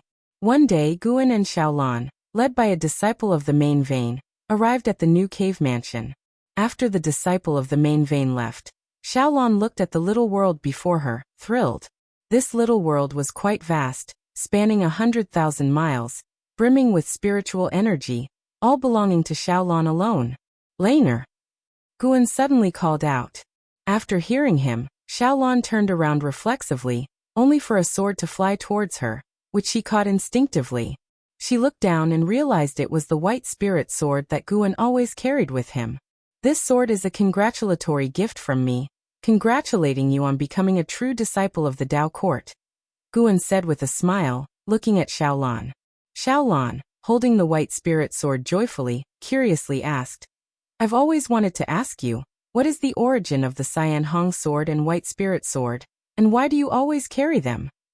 Guan replied, These two swords were given to me by the most important person in my life. She has passed away, and my giving them to you now signifies that you are the most important person to me at present. Upon hearing this, Xiaolan felt as sweet as honey in her heart, and she immediately rushed towards Guan, embracing him. Guan shook his head helplessly. How could this girl be more clingy than in her previous life? Always wanting to hug him, touch him. This sword contains extraordinary power. Don't tell anyone about it, Guan said softly, caressing Xiaolan's head. The white spirit sword was no longer ordinary. Guan had infused a newly forged Dao treasure into it, merging the two. The white spirit sword was now a Dao treasure, containing power enough to overturn the 9 heavens of the immortal Dao. The true meaning of the great Dao within it could aid Xiaolan in her cultivation. Nestled in Guan's arms, Xiaolan nodded. She never doubted Guan, burying her face in his chest. She felt truly blessed. Her immortal path was smooth, and the person she loved most was always by her side. She resolved to cultivate diligently, to protect everything she had. All right, let's start managing this little world, Guan said, patting Xiaolan's back lightly with a laugh. Reluctant to let go, Xiaolan released her grip on him and took Guan's hand, walking forward as she shared her ideas about how she wanted this little world to look. If you find any errors, ads pop up, ads redirect, broken links, non-standard content, etc., please let us know. Report so we can fix it as soon as possible. Chapter 589. Breakthrough to Heaven. Opening Daoyuo. Immortal Realm Perfection. The road to immortal cultivation was long and fraught with obstacles, the ancients said. An immortal dreams for 3,000 years. This saying was validated in today's celestial spirit great world. After stepping into the nirvana realm, the time scale of cultivators began to lengthen, 100 years as a day, 1,000 years as a dream, for those on the path of immortal Dao. The higher their talent, the faster time passed. After becoming a disciple of the main vein of the Dao court, Xiaolan entered a prolonged period of seclusion. At first, she worried about Guan, fearing that he would pass away during her seclusion. Fortunately, although Guan encountered many setbacks, he always managed to break through. Once Guan successfully achieved nirvana, she completely set her mind at ease and focused on her cultivation. Tens of thousands of years passed in the blink of an eye, and although the human world underwent tremendous changes like the transformation of the sea into mulberry fields, there were not many changes in the immortal cultivation realm. That year, Xiaolan encountered a breakthrough opportunity under the protection of the great cultivators of the main vein. She successfully stepped into the wandering immortal realm, while Guan watched from a distance. He marveled at the uniqueness of the new era. Living for 10,000 years to reach wandering immortal realm was rare in the previous era, but in this new one, such geniuses were not few. Blood Prison Great Saint and an Exian even reached the heaven and earth flying immortal realm one after another. Dao treasures greatly aided their cultivation. Added with the abundant spiritual energy of the Taoist field of the beginningless, containing the true meaning of the great Dao, their cultivation speed was ever increasing. Especially in Exian, who seemed to be transforming into an Hao. Though Guan felt that he contributed significantly to his disciples' progress, thinking of the past, he still had many reflections. I should also break through a minor realm. Guan watched Xiaolan consolidating her cultivation level at the horizon, and made up his mind. Source: Web novel. Com, updated on Omicron New. He originally wanted to rely on his enlightenment to break through. However, for a heaven-opening Daoyuo immortal, breaking through a minor realm required much more time than he could imagine. Having thought that, Guan directly switched identities, his original body leaping out of the little world. Among the cultivators protecting Shaolan, the strongest had reached the Dao Void Profound Immortal Realm. This person did not detect any abnormalities and remained focused on Shaolan. Gu An's original body arrived at a forest in the human world, where he directly performed a lifespan breakthrough. 9 options appeared before him again. Most of the locations were ones he recognized. Gu An's gaze fell on Desperate Celestial Tomb. The sins within the Desperate Celestial Tomb had a mysterious cause and effect with him. He originally thought he could learn about it through lifespan reincarnation, but he did not. Let's take another look. Now that his realm was higher, maybe he could understand. Guan immediately chose to teleport to the Desperate Celestial Tomb, consuming 100 billion years of lifespan in the process. After a while, Guan opened his eyes and immediately activated the lifespan barrier. What entered his sight was the desolate scene of the Desperate Celestial Tomb, with colossal and ruined structures stretching all the way to the ends of heaven and earth. The grand palace where the Sin resided was far from him, but he could easily see the situation of that palace. The immense door, still slightly ajar, stretched as dark as if leading to the gates of hell. Guan didn't keep staring at that palace. He pulled up the attribute panel. SE of the Novel Fire. Net ** website on Google to access chapters of novels early and in the highest quality. Name, Guan Lifespan, 34 362/487, 609 219 005. Physique, Primordial Reincarnation Undying Body. Cultivation Level, Late Stage of Heaven Opening Daoyuo Immortal Realm.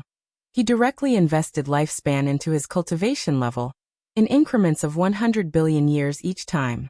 Prompt after prompt appeared, with 480 billion years of lifespan at his disposal.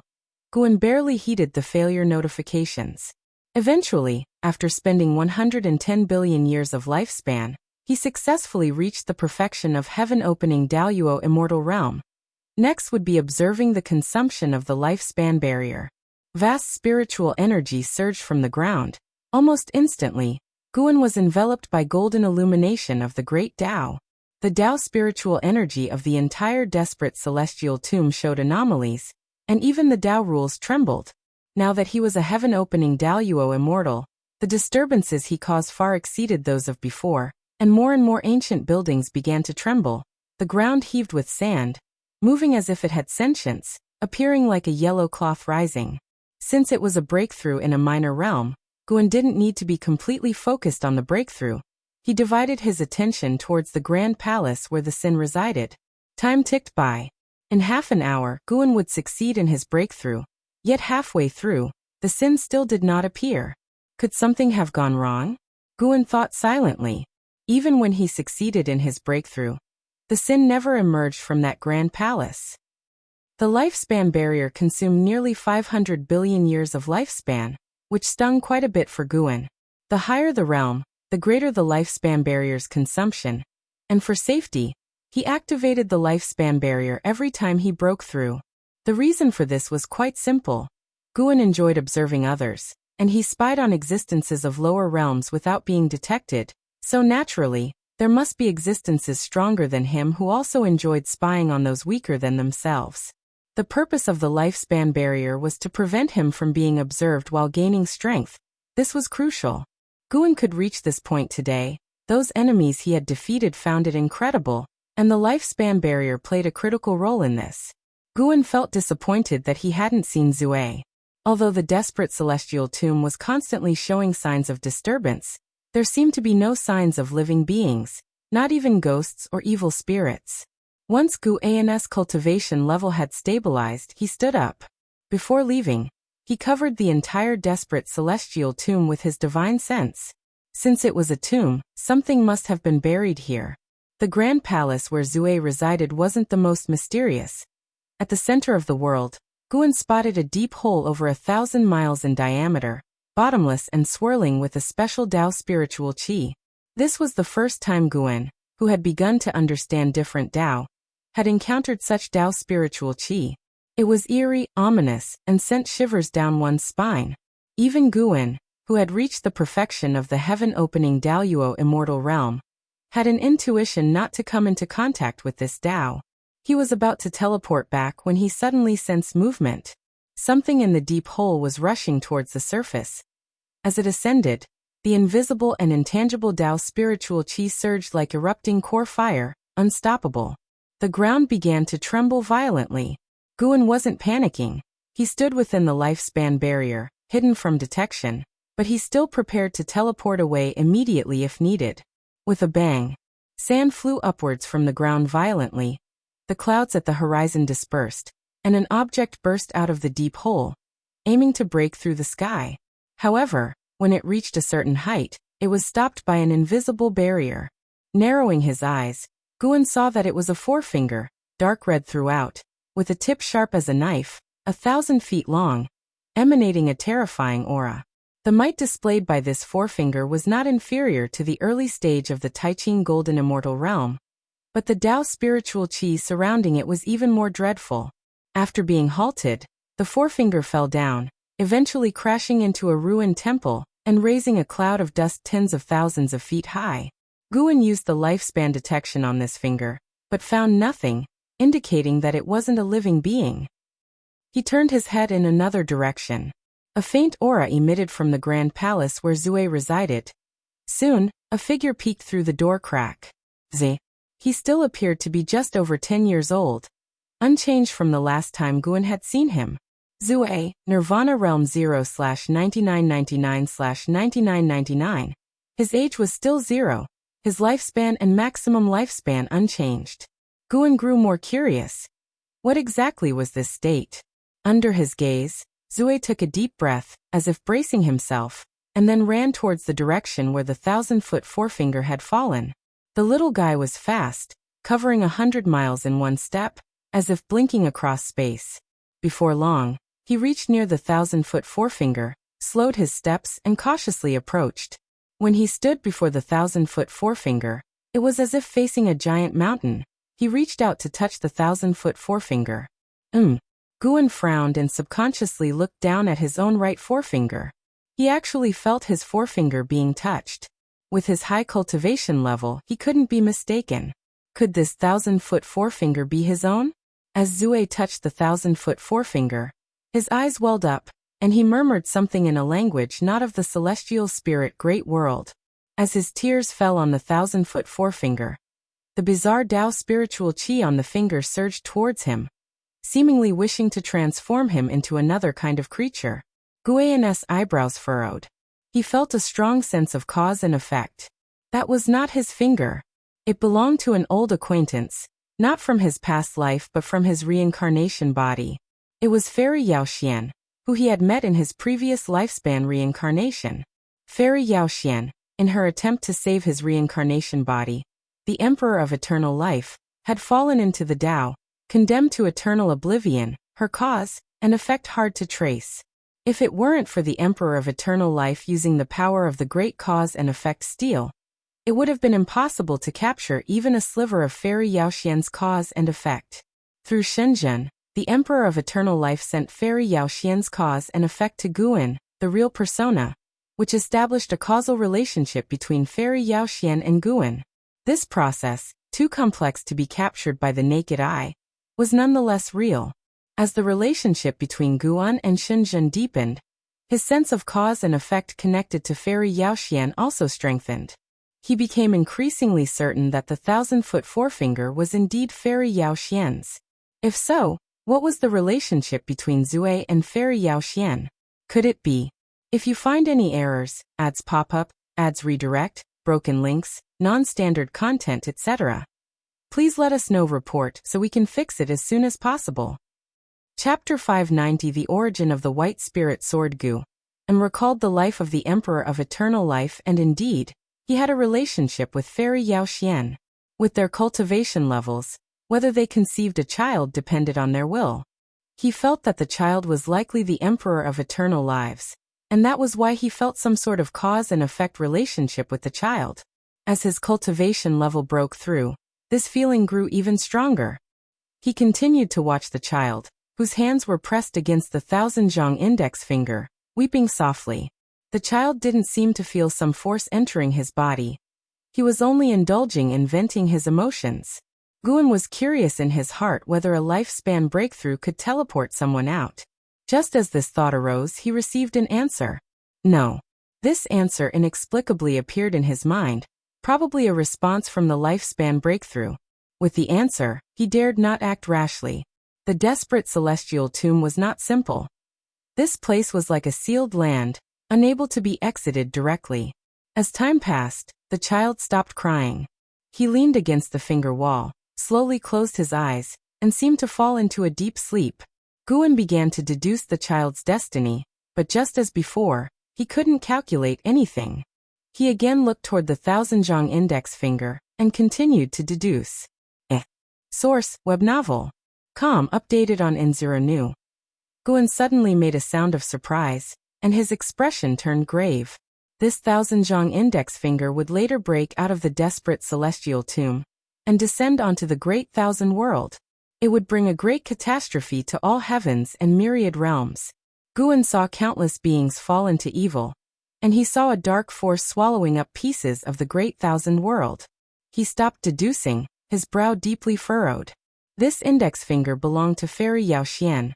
Relying on it, Guan might be able to find Fairy Yao Xian in the future, but it would bring irreparable disaster to countless beings, meaning Guan could not take it out.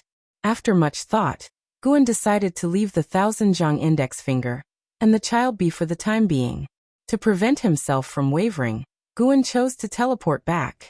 This teleportation used another 10 billion years of his lifespan. Now, however, he had reached the perfection of the heaven-opening Daoyuo immortal realm, and just crossing a minor realm had greatly advanced his strength. When he returned to the celestial spirit great world and opened his eyes, the environment around him hadn't changed, but he felt that the celestial spirit great world had weakened. It was so fragile that a single thought from him could shatter this part of the great thousand world. He walked in a direction, ready to enjoy nature and wait for Xiaolan to fully stabilize her cultivation level before returning. The path of cultivation was like a river, with countless cultivators sailing on it. Some people sailed faster, some overtook others, and some capsized, plunging to the riverbed. Guan looked down at the myriad beings of the celestial spirit great world, contemplating the various states of life, a process that helped him understand the essence of the world. The birth of heaven and earth was not difficult for him, but the operation of the rules of heaven and earth contained a deeper level of Tao intent. The heavens and earths were innumerable, yet their operational rules were mostly similar. In the midst of it, perhaps there was an even more transcendent power supporting everything. Guan thought of the mysterious great Tao aura on the thousand-zhang index finger. What kind of great Tao was it, and why was it so peculiar? After breaking through to the wandering immortal realm, Xiaolan was extremely excited, and dragged Guan to visit Sage Su and their fellow disciples. SEA the Novel Fire, net website on Google to access chapters of novels early and in the highest quality. Sage Su and the other traveling immortal instructors had long known that this day would come, but they didn't expect it so soon. When Xiaolan was in the Qi cultivation realm, Sage Su was already in the wandering immortal realm. Yet when Xiaolan reached the wandering immortal realm, Sage Su was still in the wandering immortal realm. Even if the mentor-disciple relationship was as good as it got, Sage Su still felt a bit mixed inside, yet she hid her emotions very well. Standing on the side as a bystander, Guan watched these people congratulating Xiaolan, thinking with a sigh how life was unfair, and he found it quite amusing. Afterward, Xiaolan wished to return to Xiao Manor for a visit, and Sage Su had no objections. With the cultivation level Xiaolan now possessed, she was capable of standing on her own. After Sage Su gave her several reminders, she watched Xiaolan and her companion leave. A middle-aged female cultivator remarked with emotion, "Even though she has become a loose immortal, she still treats that kid Guan like a treasure. I really don't know what kind of enchanting potion Guan fed her." Before Xiaolan entered the loose immortal stage, they all worried that Guan would be a drag on her. Now they only marveled at Xiaolan's deep affection for Guan. Such emotions were rare indeed. If they could keep this up, it would indeed be a beautiful tale. On the way back, It was still Xiaolan riding the clouds, her mood somewhat uneasy. The excitement brought on by her breakthrough was replaced by the nervous emotion of returning home. Thousands of years had passed, and her parents had long since departed this life. She already knew this, and she feared that Xiao Manor might no longer exist, that the descendants of the Xiao family might have forgotten her. Don't worry, there won't be any issues. It's said that prodigies have their own destiny. This force, invisible and intangible, can protect those around them, Guan consoled. Xiaolan looked at Guan and asked curiously, Brother Gu, don't you have any regrets? From childhood, Guan had always been there for her. She had never seen him sad or disheartened, not even angry. He always remained gentle, cheerful. Not a hint of negative emotion could be seen on him. Thinking about it now, Guan seemed unrealistically perfect. The curiosity in Xiaolan's eyes grew even thicker. As if she wanted to see right through Guan. Of course, I have regrets. Everything you've experienced, I have already been through. Once you've been through a lot and learned to let go, you won't feel as upset, Guan replied. This puzzled Xiaolan even more, and she asked, You're only 20 years older than me. How can you speak as if you were thousands of years older than me? Guan laughed and said, In dreams I've experienced more than you. Really? Laner, have you ever thought about your goal in immortal cultivation? I actually have. Let's hear it. I want to be the master of the Dao court, Xiaolan said with a proud smile, and seeing her smile, Guan felt a bit dazed. Yilan always loved to chase after power. It seemed some things remained unchanged by the cycles of reincarnation. Chasing power wasn't a bad thing. People should always have goals in life. I hope to see you succeed in my lifetime, Guan sincerely said, making Xiaolan feel the pressure. Yes, her future was bright, but the same couldn't be said for Guan. Xiaolan feared that Guan would be saddened, so she started to change the subject. The prodigies of the primordial era were far stronger than those of the previous era, and the path to fame was naturally tougher. Xiaolan's reputation had already spread within the Dao court, but in the eyes of the world, she was still unknown. She prepared to venture out for trials, to compete for treasures, to punish the wicked and eliminate evil, just like the immortals in the stories. However, she was somewhat worried about Guan. Guan said she could go with peace of mind, and that he would wait for her in the cave mansion, which relieved her considerably. Trials for treasures inevitably meant battle. She couldn't guarantee Guan's safety, but she also feared he might overthink it, leaving her hesitant. By the way, Brother Gu, what is the origin of this white spirit sword? Xiaolan asked out of curiosity. She had already discovered there was something unique about the white spirit sword. The person who gave me this sword said it was from an immortal. I didn't believe it until I followed you on the path of cultivation. Its origins are for you to discover. I'm not capable of that, Guan answered. If you find any errors, ads pop up, ads redirect, broken links, non-standard content, etc., please let us know. Report so we can fix it as soon as possible. Chapter 591. With sentiment and without sentiment. Thousands of years had passed, and Xiao Manor indeed had changed beyond recognition. Now known as Xiao City, the strongest cultivation family in the region. Despite their eminent status, the descendants of the Xiao family always remembered Xiaolan, and her portrait still stood in the ancestral hall for posterity to worship. Xiaolan looked at the excited descendants of the Xiao family, and thought of her brothers and sisters. The newly initiated wandering immortal couldn't help but become teary-eyed. Her cultivation level was high, and she had lived longer than the members of the Xiao family, but in reality, she had faced too few hardships and spent the majority of her life in seclusion, so she still had the temperament of a young girl. Guan watched Xiaolan being surrounded by her descendants, his face filled with a smile. The Yilan of his past life had once dreamed of such a scene. Unfortunately, she had no living family, let alone descendants. Xiaolan stayed in Xiao City for a whole month, and all the citizens knew that the old ancestor of the Xiao family had returned. Even cultivators from other cities and sects came to visit. During that month, although Guan could see Xiaolan every day, they did not spend as much time together as in the past. Not because Xiaolan deliberately neglected him, but because the Xiao family members were too enthusiastic. When they left Xiao City, Xiaolan stood on cloud mists, raised her arms and laughed loudly. From now on, I have a new goal, not only to be the master of the Dao court but also to help the Xiao family become an eternally thriving cultivation family. Her whole being was full of fighting spirit, and an aura unique to great talents appeared on her.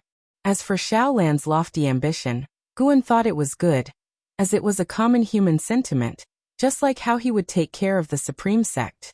Guan also knew his own problems, always saying he would not interfere, yet he couldn't help but take action. Long Tongue was the best example. No matter how high the cultivation level of a Taoist, they would always look after those close to them. Source: web novel. Com. Updated on Omicron New. Guan suddenly thought of a question. Is it better for immortal gods to be affectionate or indifferent? Are heavenly Tao and great Tao affectionate? Guan fell into deep thought, while Xiao Lan, unaware of what he was thinking, continued to express her lofty ambitions, as if shouting them could make heaven and earth witness her determination. In the Taizong imperial dynasty, inside the great hall of the palace, thousands of civil and military officials stood on both sides, watching a man dressed in gorgeous silver armor approach. This man was Long Tongue, wearing thick silver armor, like a silver dragon wrapped around his body, his helmet adorned with 2 phoenix wings, and a white cape fluttering as if it had a life of its own. At the front of the steps, Li Xiandao, dressed in emperor's robes, looked at Long Tongue, his face full of prideful smiles. Yang Jian also stood in the hall, dressed in official robes, not like a military leader, and he sized up Long Tongue, nodding slightly. Li Yu, who had accompanied Long Tongue to the Dao court previously, was also present, his expression excited, even waving to Long Tongue. Long Tongue remained calm, walked up to the steps, knelt down, and raised his hand to salute Li Xiandao. Li Xiandao smiled and said, "Rise, your battle achievements have satisfied me." Seeing Long Tongue stand up, an elderly official took out a scroll and began to read. Admiral Long Tongue, who swept through the drowning sea demon domain, beheaded the dark demon emperor, shook the 7 seas, enhanced the holy might of Taizong, is hereby bestowed the title of Admiral of Celestial Praise, ranked 1st grade, to enjoy Taizong's destiny forever, and his divine statue to be listed in the Divine General's mansion. His voice was full of vigor, echoing in the great hall, stirring discussions among the officials. Many were incredulous. They knew the emperor would reward Long Tongue generously, but no one expected such treatment for Long Tongue. 1st grade nearly second to none. The position of admiral, previously only achieved by Yang Jian. Li Xiandao was very pleased with the official's amazement. He aimed to elevate Long Tongue to the pinnacle, letting everyone in the world know Long Tongue's name. Regardless of jealousy or disdain, Long Tongue was destined to soar. Li Xiandao raised his right hand, and a golden order shaped like a sword descended from the heavens, landing in front of Long Tongue. From now on, you may use this order to command any troops, viewing this order as seeing me personally, and may execute first and report afterwards. Li Zuando's voice echoed like a thunderclap, causing an uproar in the great hall, and even Yang Jian was taken by surprise. Li Yu was stunned, having not expected the emperor to go to such lengths. However, upon considering the relationship between Long Tongue and Guan, he found it reasonable. Although the Taizong imperial dynasty was strong, it was far from contending for supremacy over the world, and only with the support of supporting Dao Sword Venerable could there be hope. "Thank you, Your Majesty." Long Tongue received the order unflinchingly, his words resounding firmly. As he accepted the order, the courtiers all felt that a great change was about to come to the Taizong imperial dynasty, as not only had the emperor favored Long Tongue over the years, but had also promoted other members of the Long family. With Long Tongue being appointed as Admiral of Celestial Praise, the Long family had truly risen to the top echelon of the Taizong imperial dynasty, compelling even those with a deeper family heritage to take the Long family seriously. Hiss! A fierce wind swept into the great hall, causing everyone's complexion to drastically change. Long Tongue turned around, squinting his eyes. Suddenly, a figure appeared in front of him and pushed forward with a palm. It was Yang Jian. As Yang Jian swung his palm, a tremendous mana erupted, seeming to strike an invisible existence, dispersing into a mist of energy. "Slaughter my demon soldiers and still wish to boast? Ridiculous." A cold sneer sounded, and Yang Jian's complexion abruptly changed as a powerful demonic power dispersed his mana. forcing him to retreat. As he retreated, he did not bump into Long Tongue. Instead, he fixed his gaze, but Long Tongue's figure had already disappeared. Li Xiandao on the dragon throne was also compelled to gather his mana, but was still shocked into standing up. Ministers to either side were knocked to the ground, their cries of agony resounding. Emperor Taizong, consider this a warning today. Your admiral of celestial praise must die, and I will let my subordinates feast on his flesh. That cold sneer echoed again. The demonic wind in the hall ceased, and Yang Jian also disappeared from the hall, pursuing the source. Li Xiandao stood in front of the dragon throne, his brow furrowed, but he did not panic, his eyes mixed with a hint of unusual color. Long Tongue was bound by an unshakable demonic power. Losing his ability to resist, he could not even open his eyes, feeling the world spinning and his divine soul inverting. This sensation lasted a long time until he was finally thrown to the ground. As the demonic power dissipated, he opened his eyes and found himself lying in a dim underground plaza, which was vast, and in front, there was an altar over 1,000 zhang in diameter with a majestic stone statue standing behind it. A supremely fierce demon whose mere statue emitted an immense oppressive force. Long Tongue turned to look and saw a red cord binding his battle armor, sealing his mana, preventing him from standing up. A figure appeared out of nowhere in front of him. A hawk-headed demon wearing a loose Taoist robe, and as tall as a small mountain. With his back to Long Tongue, the demon faced the statue and said, "Master, I really can't bear it. I can endure the excesses of the Taizong imperial dynasty, but this guy slaughtered my demon soldiers. I must tear him apart personally." SE of the Novel Fire. Net website on Google to access chapters of novels early and in the highest quality. His tone was filled with dissatisfaction. A hoarse voice followed. "What is this person's name? Is he related to that existence?" The hawk-headed demon snorted coldly. "His name is Long Tongue. How could he possibly be related to that existence, Master? You are too cautious. Supporting Dao Sword Venerable has long left the celestial spirit great world. If he were really here, it wouldn't be the Dao court but the supreme sect or the Taizong imperial dynasty that would unify the world. If you find any errors, ads pop up, ads redirect, broken links, non-standard content, etc., please let us know. Report so we can fix it as soon as possible." Chapter 592, God of the Great Thousand World. The voice of the eagle-headed demon echoed within the underground plaza, but the aged voice he called Master did not immediately respond. Long Tongue heard him mention supporting Dao Sword Venerable, but his expression remained unchanged, and he did not disclose his relationship with the supporting Dao Sword Venerable. The underground plaza fell into silence. The eagle-headed demon turned to look at Long Tongue lying on the ground. His right hand lifted, his palm transformed into an eagle's claw, elongated and sharp, with tips even flickering with a cold light. He looked down at Long Tongue with a cold smile on his face, unable to hide the murderous intent in his eyes. Long Tongue looked up at him, his face still calm, showing no fear. Seeing Long Tongue's composure, the eagle-headed demon's anger flared. His face became ferocious as he raised his claw towards Long Tongue. "Wait!" The ancient voice suddenly rang out. The fierce demon stone statue exuding tendrils of demon chi, quickly coalescing into a transformed demon. This was an old man, dressed in a black robe made of animal skin, flying in the air like a ghost. His white hair casually draped, covering most of his face, his gaze fixed on Long Tongue with furrowed brows. "He is called Long Tongue. What is his relationship with Long Qing, the sect leader of the supreme sect?" the old man asked. He was unable to foresee the cause and effect involving Long Tongue, which made him uneasy and filled with a strong sense of dread. Sar the Novel, Fire.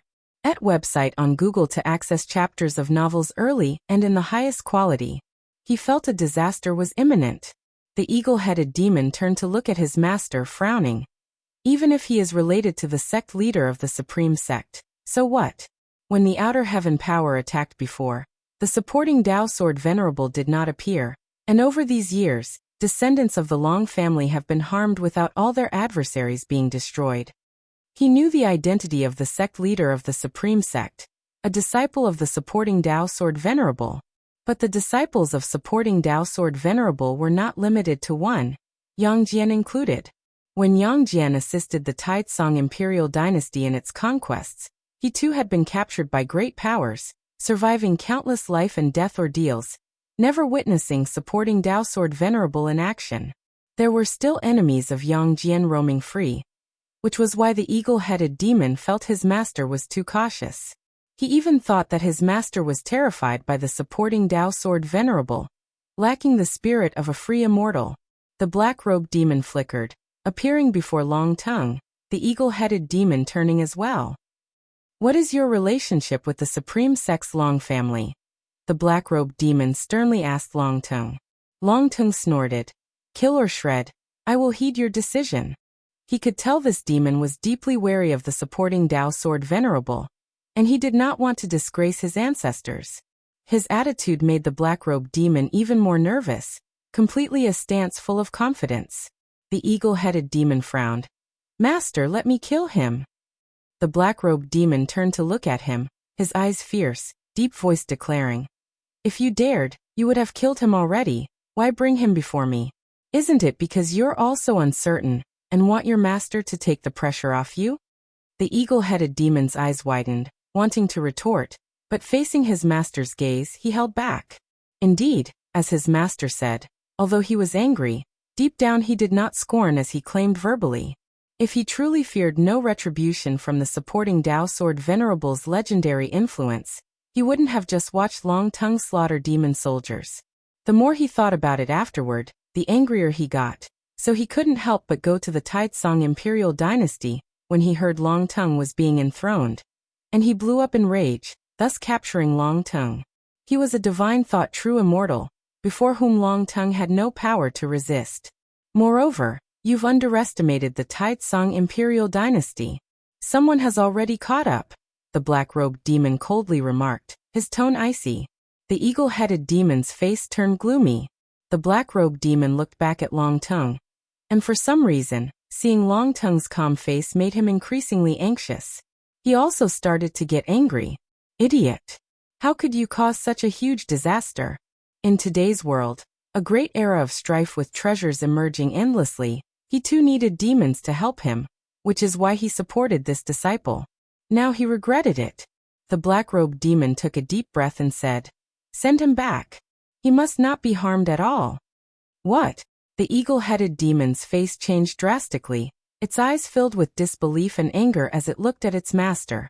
The black-robed old demon suddenly erupted with an overwhelming aura, causing the eagle-headed demon to stagger back. Either send it back or our master-disciple relationship is over. I shall leave now, the black-robed old demon stated irrefutably.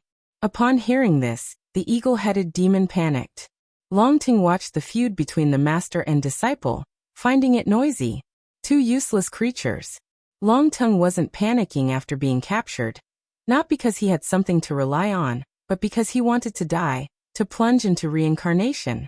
He no longer paid attention to the two demons, instead closing his eyes and contemplating the celestial dragon reincarnation technique. Guan just glanced at Long Tongue's plight without paying much heed. Such occurrences weren't rare in the celestial spirit great world where many of his old acquaintances had encountered similar situations. Once it was understood that they were connected to Guan, their enemies often hesitated and even started infighting. Guan was reading in the courtyard, still absorbed in the Cyan Hero Travelogue. The profound celestial intent, now a wandering immortal, traveled more and more, writing a book for every location he visited. Some stories were fabricated, while others were true. Guan greatly admired that the profound celestial intent never forgot his roots. No matter how high his realm, he still wrote stories from the past without any pretense. The profound celestial intent didn't write Cyan Hero Travelogue to please Guan. They hadn't seen each other for many years, and his writing was more for himself. Guan's copy of Cyan Hero Travelogue was purchased from the immortal cultivation realm. He never offered any suggestions to the profound celestial intent. An ex-Cyan appeared out of thin air beside him and said, Master, the Qiankuan sect is planning to fight for an innate spiritual tree. Yi Qingshan asked me to lend a hand. He said we could plant the tree near our dojo. Guan replied casually, If you want to get involved, then do it. He wasn't very strict with an ex-Cyan, Over the years, she had helped the Qianquan sect numerous times and was already well known. Of course, the reason Guan tacitly approved of Nzin's involvement was that the Qianquan sect followed a righteous path. Unlike other sects that merely struggled for benefits, the Qianquan sect prioritized life, and if any creatures were threatened, they would intervene, prioritizing the preservation of life in any task. Acting chivalrously was a principle for disciples of the Qianquan sect. Nowadays, many join the Qianquan sect to become cultivating immortal heroes, not merely for longevity. Go then. I've recently discussed with the ghost mother about improving the woodlands outside our dojo to try and cultivate more medicinal herbs. Ideally, I want the outside world to become a holy land of the human world. An Exian said softly with a laugh.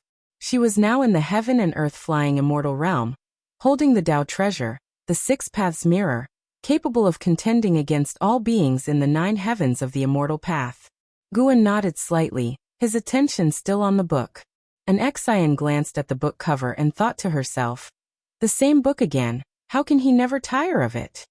She bowed to Guan, then exchanged a few words with Shenzhen in front of the artifact refining cauldron, before she left. As evening approached, Guan put down the Cyan Hero travelogue, stood up and began to stretch his limbs. He looked at Shenzhen and asked, fancy going out for a bit? Shenzhen turned and looked at him puzzled. Then who will watch the artifact refining cauldron? Actually, it doesn't need constant monitoring. Even without anyone, the Tao treasure can successfully form, Guan answered. Shenzhen's eyes widened. She almost cursed. Biting back her anger, she asked, so, where do you want to take me? Guan replied, to meet the gods of the great thousand world. Gods? Shenzhen's anger faded, replaced by curiosity. Source, webn0val.com, updated on Nav0. Co. If you find any errors, ads pop up, ads redirect, broken links, non-standard content, etc., please let us know. Report so we can fix it as soon as possible. Chapter 593. The Mischievous Fate Under the Night Sky. By the mountainside where the firelight flickered, Bai Sheng, the reincarnation of the celestial spirit god, sat cross-legged before the fire, cultivating energy to heal his wounds. He didn't notice someone watching him from the mountaintop nearby. Is he the celestial god from the great thousand world? Shenzhen looked down at Bai Sheng, asking with a face full of curiosity. To her, Bai Sheng appeared quite ordinary, hardly resembling a celestial god. Although Bai Sheng had undergone nirvana, he remained an insignificant figure in the world, and was now facing the greatest ordeal of his life. The most important person to him had been captured by a peerless demon, and was to become the demon consort. The news had spread across the demon lands, and demon kings from all quarters were preparing to offer their congratulations. If he wished to rescue his beloved, he would be up against the entire demon race of the demon lands. His pressure was immense, and without any other option, he had to cultivate alone in the desolate mountains and wilderness. Guan, feeling Bai Sheng's inner turmoil, replied, he is a reincarnated celestial god. Don't be fooled by his weakness. His soul is the strongest existence in the world. Shenzhen wanted to ask how he compared to you, but she felt the question was unnecessary. He seems very troubled, Shenzhen said softly, staring at Bai Sheng. Guan glanced at her, and inwardly nodded in approval. Her cultivation level might not be strong, but her perception power was growing as she gained enlightenment. In terms of perceiving the great Tao, Shenzhen was certainly the strongest among the dojo's disciples, following a highly unconventional path in her cultivation. Guan briefly narrated the story of Bai Sheng and Su Jin, and the predicament he was currently facing. Su Jin had been captured by a demon of the divine thought true immortal realm, the most powerful being in the land. Had it not been for Su Jin's pleas, Bai Sheng would have already been killed by that demon. During the years of cultivating together, this man and demon had already become soulmates, and Su Jin had saved Bai Sheng countless times. He couldn't imagine how he would live without Su Jin in the future. Especially thinking about the suffering Su Jin might endure, his heart was in agony. After hearing this, Shenzhen showed an interested expression. She was no ordinary woman and wasn't moved to tears by the tale of Bai Sheng and Su Jin. She was pondering another question. Why could Su Jin bridge the gap of reincarnation? and find the reincarnated celestial god. She had a vague suspicion that Guan was manipulating everything from behind the scenes. Let's go down and meet him. Guan dropped this remark and started walking down the mountain, with Shenzhen following closely. Walking behind Guan, she asked, "Are you going to help him?" The idea of such a powerful celestial god enduring the suffering of reincarnation made Shenzhen think of the world-shattering battle before the remaking of heaven and earth. Knowing Guan as she did, it was clear he wasn't trying to mock the celestial god. Rather, he wanted the celestial god to understand the suffering of mortal spirits, and thus become a celestial immortal that all sentient beings aspired to. Since ancient times, countless legends about immortal gods had existed, yet rarely did genuine immortal gods descend to save the world. For cultivators, immortal gods represented more of an aspirational goal. Cultivators long for the immortal gods, not for the responsibilities they carry, but for the capability of immortality. Walking ahead, Guan said with a soft chuckle, "Helping him is also helping those demons." After all, Baisheng was no ordinary man. Once he awakened the will of the celestial spirit god, it would take only a thought to turn those demons to dust. Of course, if Guan aided those demons in suppressing the celestial spirit god, they wouldn't meet such an end, but why would Guan want to help them? To forcefully wed another's beloved was inherently immoral. Shenzhen quickened her pace to walk alongside him, and together they approached Baisheng. With the help of Gu An's mana, Baisheng didn't sense Shenzhen's presence, nor hear their footsteps. It wasn't until the two of them were right in front of Baisheng that Guan coughed falsely, startling Baisheng into opening his eyes suddenly. Seeing the sudden appearance of two people in front of him, Baisheng was frightened and immediately jumped up, quickly creating distance and watching Guan and Shenzhen warily. He subconsciously thought that the two were demons in disguise, capable of approaching him without his notice, which surely meant their cultivation level was higher than his. Could they be subordinates sent by the demon emperor? Baisheng drew his sword, ready to fight. Guan looked at him and laughed, asking, "Don't you remember me?" Hearing this, Baisheng hesitantly asked, "You are?" He had only known Guan for less than a year, and now after so many springs and autumns had passed, he had long forgotten Guan, only occasionally recalling when he first witnessed the power of immortal cultivation. He would think of an old friend who died in that city. Sir, the novel F.I.R. Net website on Google to access chapters of novels early and in the highest quality. Guan, brother, have you forgotten?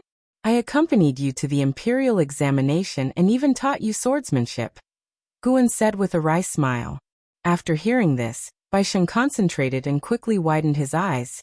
He didn't immediately trust Guan, instead pinching himself, thinking he might be under the influence of a demon's illusion technique.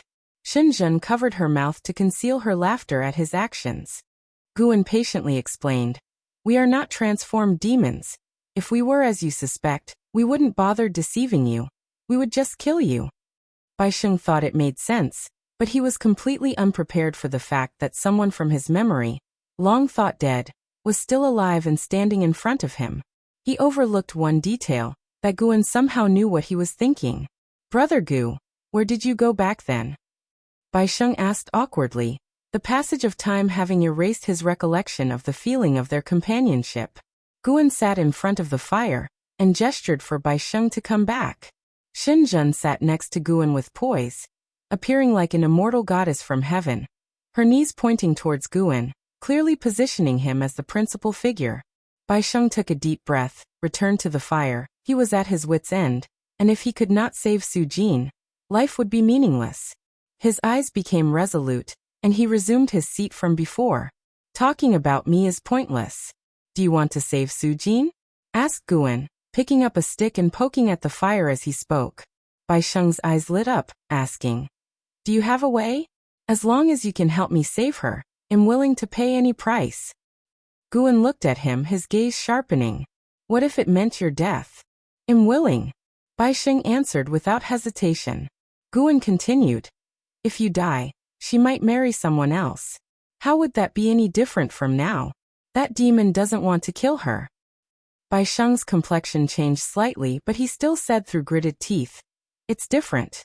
I want her to be able to pursue the happiness she desires, not be coerced." As long as you can save her, I'm ready to die at any time. This scene reminded Guan of when the boss had saved number 5 all those years ago. Back then, as now, Su-jin had given hope to the boss, but at the cost of his life. Destiny really had a way of playing tricks on people. Guan looked down at the fire, as if contemplating whether or not to save Su-jin. Bai Sheng pressed. That demon emperor is a divine thought, true immortal from the 8th heaven of immortal Tao. Do you know of a being stronger than him? He noticed his question made the woman beside Guan laugh again, the corners of her mouth lifting uncontrollably as though she were mocking him. Guan leisurely said, "Don't rush. Let me tell you a story." Bai Sheng's heart was burning with urgency, hardly in the mood for stories, but before he could refuse, Guan began to speak. In outer heaven, far in the depths of the universe, there is a gate known as the World Gate, below which resides a deity called the Celestial Spirit God. Outer heaven. God. Bai Sheng was suddenly captivated and listened intently to Gu An's continuing tale. Shenzhen was also listening intently, even beginning to imagine such a scene. A towering gate standing in the cosmos, beneath it a deity. Images began forming in her mind. She even saw other scenes. Source web0vel.com, updated on Nav0. Co. If you find any errors, ads pop up, ads redirect, broken links, non-standard content, etc., please let us know. Report so we can fix it as soon as possible. Chapter 594. The price of becoming a god. The night was like water, the fires on the hillside illuminating a 30-foot radius. Bai Sheng listened to Guan telling the story of the celestial spirit god, his heart longing, his face full of disbelief. There were such beings beyond the heavens.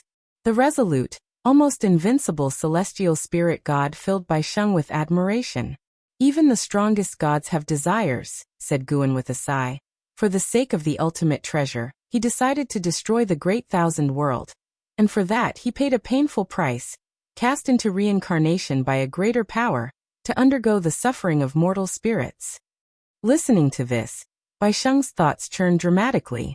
He couldn't help but ask, "So you know who the celestial spirit god reincarnated into? Can you have him help me?"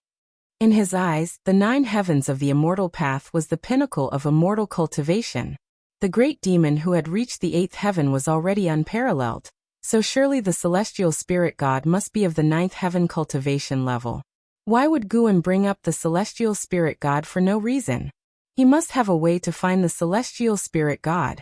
Faced with Bai Sheng's eager gaze, Guan replied, "I do indeed know where he is, and if he takes action he will surely be able to deal with that demon emperor. But what? But celestial gods are only bound by the heavenly Tao. No one knows what he thinks. Reviving him might bring catastrophe to the entire world." Hearing this, Bai Sheng fell silent.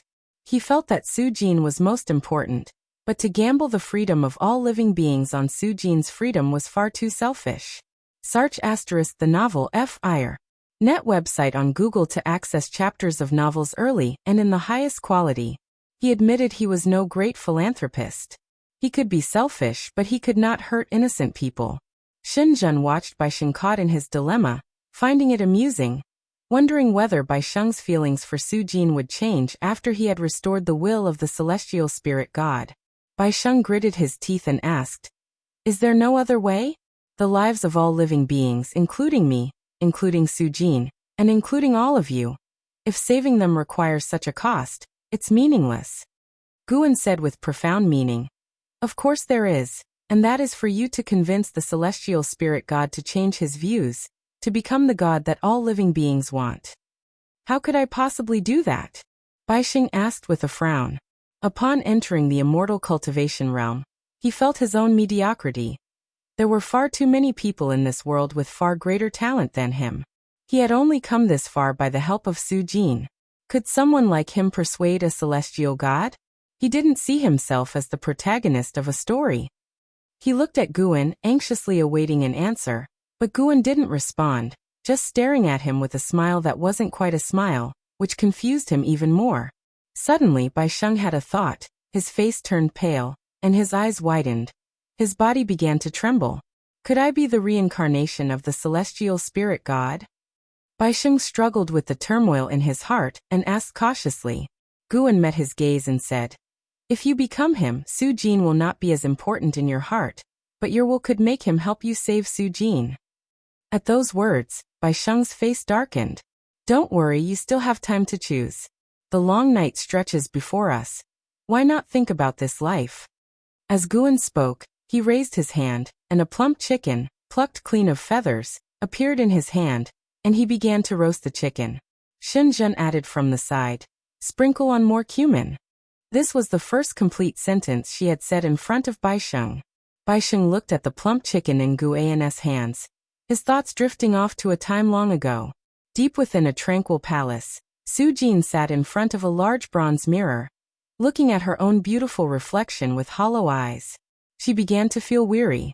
In pursuit of Bai Sheng, it took her 10,000 years. Helping Bai Sheng with his immortal cultivation, it took her another 10,000 years. Alas, there were always endless troubles in the world, standing in their way. She even wondered, would Bai Sheng have lived a better life without her? She had come to understand that in life, suffering is inevitable. No one is forever happy and content. Instead of being perpetually dissatisfied, it's better to think about the times once had. Su Jin began to reminisce about the moments she and Bai Sheng carefreely spent in the human world, her face revealing a sweet smile. Just then, a graceful figure emerged from the darkness behind her. A female demon in a purple dress, with a slender figure and delicate features. Tiny purple scales adorned her cheeks. She approached Su Jin from behind and bowed gently. "My lady, it's said that the Demon Emperor has invited the Demon Emperor from the human world as a guest. This grand marriage is no small matter. It will be a moment for the Demon Emperor to demonstrate his influence to the entire demon race, and your fame will spread throughout the world."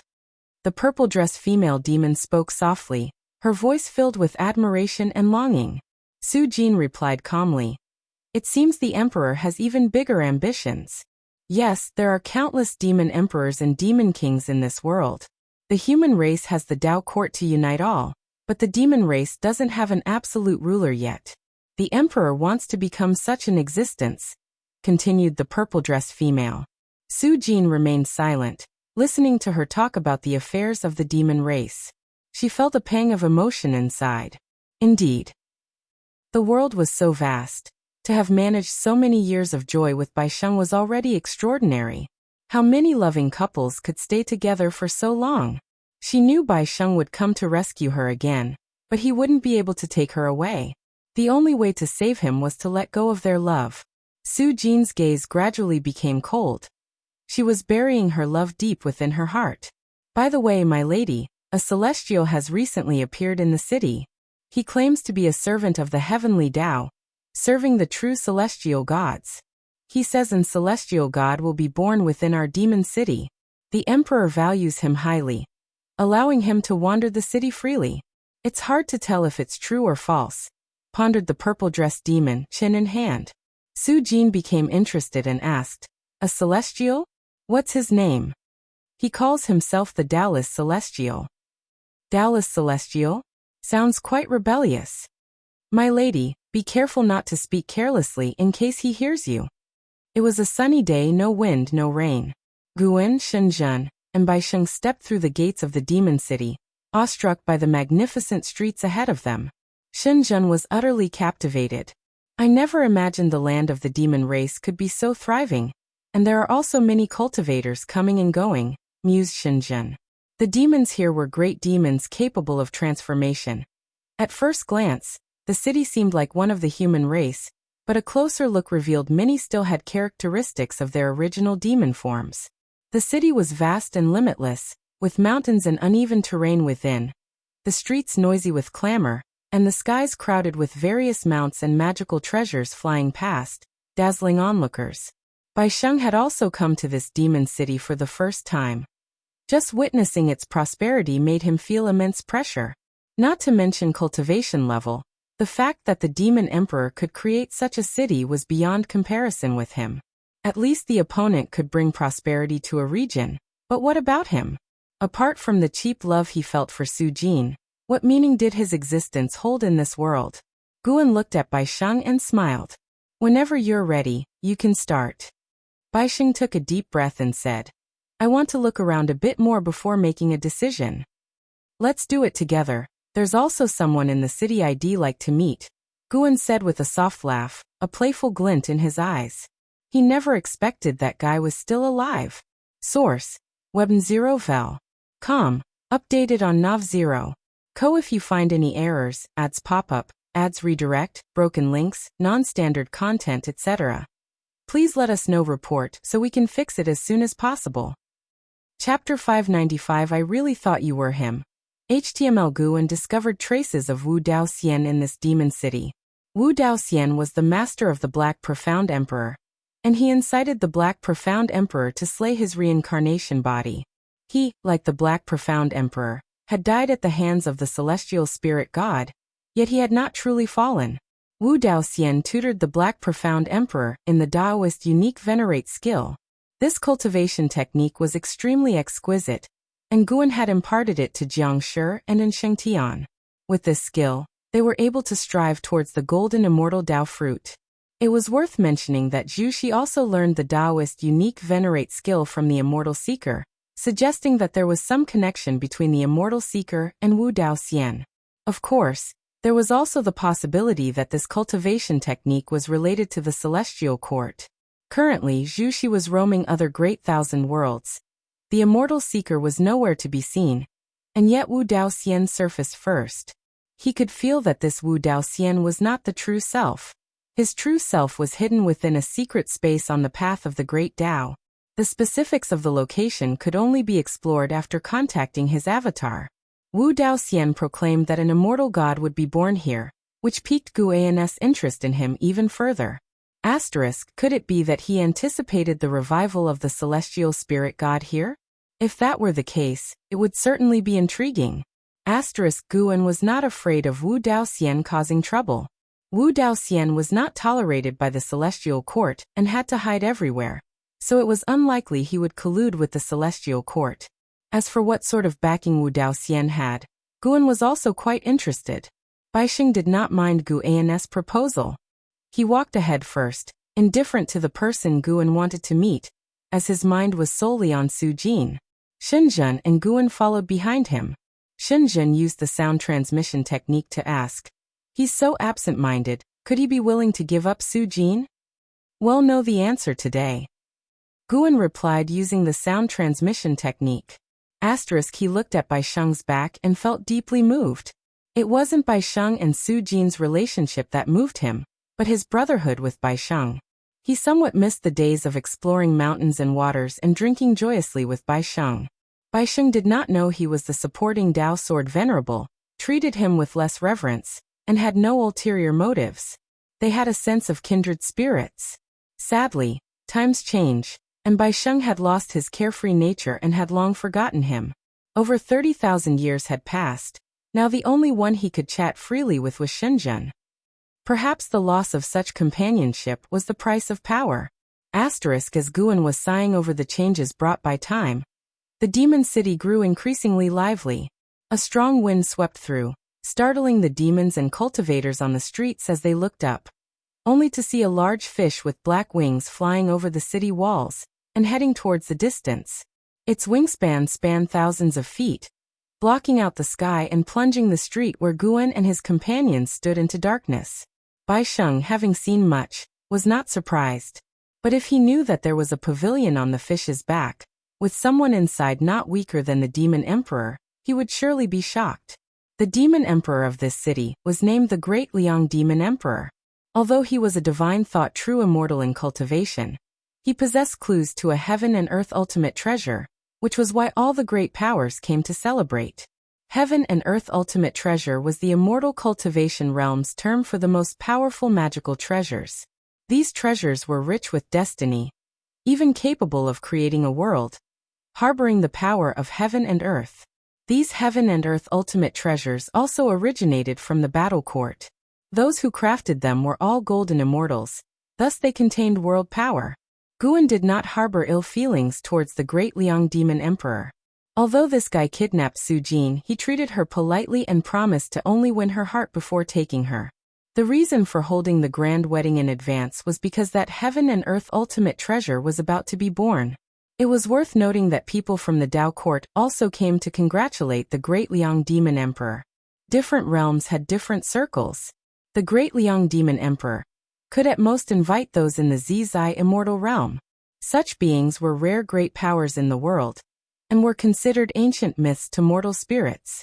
Bai Sheng, though wandering aimlessly, was being subtly guided towards Wu Dao Xian under the influence of Gu An's Dao intent. As time went by, more and more powerful beings arrived, with steeds even grander than the previous black-winged fish, bringing glory to the city's demons. They did not know just how strong those powers were. They only felt the commanding presence of the Great Liang Demon Emperor. An hour quickly passed. Unknowingly, Bai Sheng arrived in front of a giant stele, located at a crossroads on the street, towering 100 feet high and surrounded by hundreds of beings. Wu Dao Xian was also here. In this lifetime, Wu Dao Xian wore a blue Daoist robe, his hair completely white, and held a horsetail whisk in his hand, exuding an immortal-like aura. He held the whisk in one hand and stroked his beard with the other, seemingly deep in thought. Guan walked directly towards him, brushing past Bai Sheng. Following close behind, Shenzhen's steps made Bai Sheng subconsciously follow suit. This stele seems to contain some profound meaning. Guan approached Wu Dao Xian and spoke softly. Wu Dao Xian glanced at him, initially dismissive, but upon seeing him, Wu Dao Xian's expression suddenly changed. Sar the Ovalfire. Net website on Google to access chapters of novels early and in the highest quality. Wu Dao Xian scrutinized Guan, asking, "What? Did you see something?" To him, Guan appeared to be merely a celestial and earthly immortal, but Gu An's features seemed familiar. Why did he resemble that rebellious disciple of mine from before? Guan looked at Shenzhen and asked with a smile, "Did you see anything?"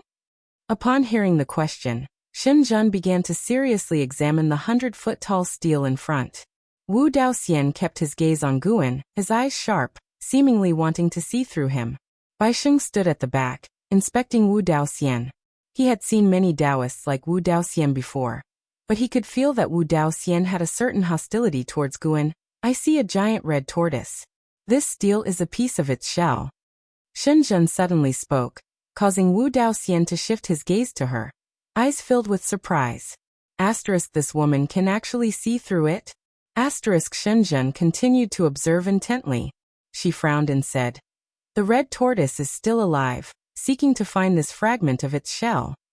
Wu Dao Xian became interested in her and asked with a smile, "This young lady is remarkable, seeing the cause and effect from outer heaven. May I ask whose tutelage you are under?" Shenzhen snapped back to reality and did not answer Wu Dao Xian.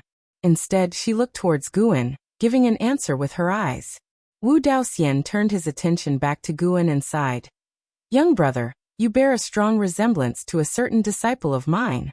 Were it not for seeing with my own eyes his soul scattered, I might have thought you were him." His eyes showed a trace of nostalgia, as if reminiscing about that disciple. Bai Sheng, hearing this, breathed a silent sigh of relief. It didn't sound like a vendetta. Although unsure of how strong Guan was, he sensed that Wu Dao Xian's Dao practice was unfathomable. Such a man was not to be provoked. Guan nodded and said, "You also resemble a master of mine. Were it not for seeing with my own eyes his beheading, I might have thought you were him." With these words, Wu Dao Xian's pupil shrank suddenly. Almost instantly, he lifted his right hand. Shenzhen and Bai Sheng were unable to react in time. However, Guan's movement was quicker. Slap. Guan's right hand landed on Wu Dao Xian's shoulder, and with this pat, his mana dissipated instantly, his eyes widening.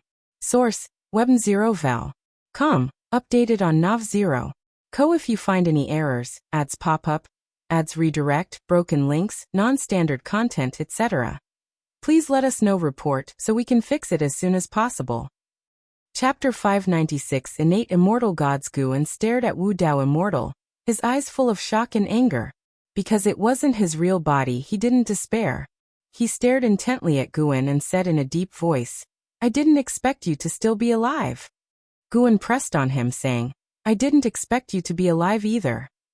Shenzhen and Bai Sheng sensed something was wrong and became vigilant. Wu Dao Immortal asked coldly, "Did you come specifically to find me, or for him?" Guan smiled and said, "He has already arrived, right before your eyes." Hearing this, Wu Dao Immortal was stunned for a moment, and subconsciously looked towards Shen Zhen. Could it be that Shen Zhen, with such low cultivation level, was a reincarnation of the celestial spirit god? Although Shen Zhen was female, Wu Dao Immortal, who had seen and known much, found the notion of a man reincarnating as a woman not strange at all. Guan shook his head and turned to glance at Bai Sheng, saying, "The god who slew me back then is him." Wu Dao Immortal couldn't help but look towards Bai Sheng, his eyebrows tightly furrowed. In his eyes, Bai Sheng seemed so mediocre. Bai Sheng was also stunned. He subconsciously looked at Guan. Had Guan died at his hands in a previous life? Wasn't that a deep grudge and great hatred?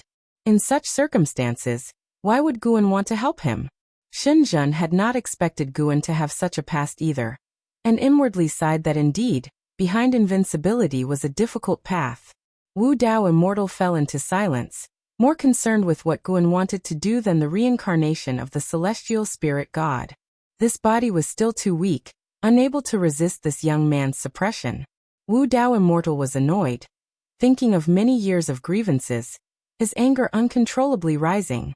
Once he had placed great expectations on the Black Profound Emperor, but unfortunately, the Black Profound Emperor resisted him, and even caused him to be executed by the celestial spirit god, and his real Bodis injuries hadn't fully recovered to this day. Guan saw through what he was thinking and said, "Let's watch a good show together next." As his words fell, Guan withdrew his hand, but Wu Dao Immortal felt his chi power being sealed within his body. He was now like a mortal, utterly powerless. Wu Dao Immortal knew he couldn't escape, so he didn't act rashly. He turned his gaze to Bai Sheng and said, "The immortal god I'm looking for is not him." Guan asked, "Are there other immortal gods in this realm?" He hadn't detected the traces of other immortal gods, but he didn't doubt Wu Dao Immortal's words. Instead, it piqued his curiosity. Even though there were no traces of immortal gods, the legacies of immortal gods were there. LV Xian held an immortal god's legacy, and before the reshaping of heaven and earth, followers of immortal gods wandered the human world, promoting the name of the heavenly Tao. These signs proved that an immortal god could appear at any time. Yes, this god is not an ascended god, but an innate immortal god, born from the celestial Tao destiny. Wu Dao Immortal replied, not minding sharing this information with Guan despite being sealed by him. Though they had deadly enmities, both stood against the celestial court. Guan thought of Fairy Yao Xian and suddenly guessed something, directing his gaze toward Su Jin. Indeed, Su Jin was pregnant, deliberately hiding and sealing the fetus, stopping its development, undetected even by the great Liang Demon Emperor. CTH Nowfire. NT website on Google to access chapters of novels early and in the highest quality. Bai Sheng had reincarnated many times and fathered children, but had never begotten an innate immortal god. Why could he this time? Guan carefully observed. The child in Su Jin's womb had no trace of celestial Tao destiny. Could it transform later? Guan pondered as his gaze shifted towards the 100-jong stele ahead. He began to chat idly with Wu Daoxian, discussing the heavens and earth and the origins of the stele. Bai Sheng noticed that those around them showed no reaction, as if they hadn't heard the conversation about the immortal gods. He realized he had embroiled himself in great trouble, yet he was prepared to face death if only it could save Su Jin. Past lives, destinies. He didn't believe in any of it. He was him. He was not a god, and should he become one, the Godhead turn into would surely not be ruled by his current will. Whatever being you are, your resurrection was caused by my sacrifice, and you must help me save her, just save her, without harming anyone else.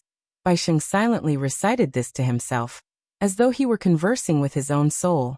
Time continued to advance, and the hour of the great wedding grew ever nearer. In the heart of Demon City, a sumptuous feast had already begun. The great Liang Demon Emperor was making small talk with various guests. Female demons danced and sang, and various spirit fruits and spiritual wine were presented, making everything appear luxuriously lively. Although Bai Sheng couldn't see the details of the grand wedding, listening to conversations of passers-by made him increasingly anxious. Within Demon City, his divine sense met obstacles everywhere, forcing him into wild speculations. He frequently glanced at Guan, who was steadily chatting with Wu Daoxian, oblivious to the matter of him becoming the celestial spirit god. This only heightened his unease and anxiety.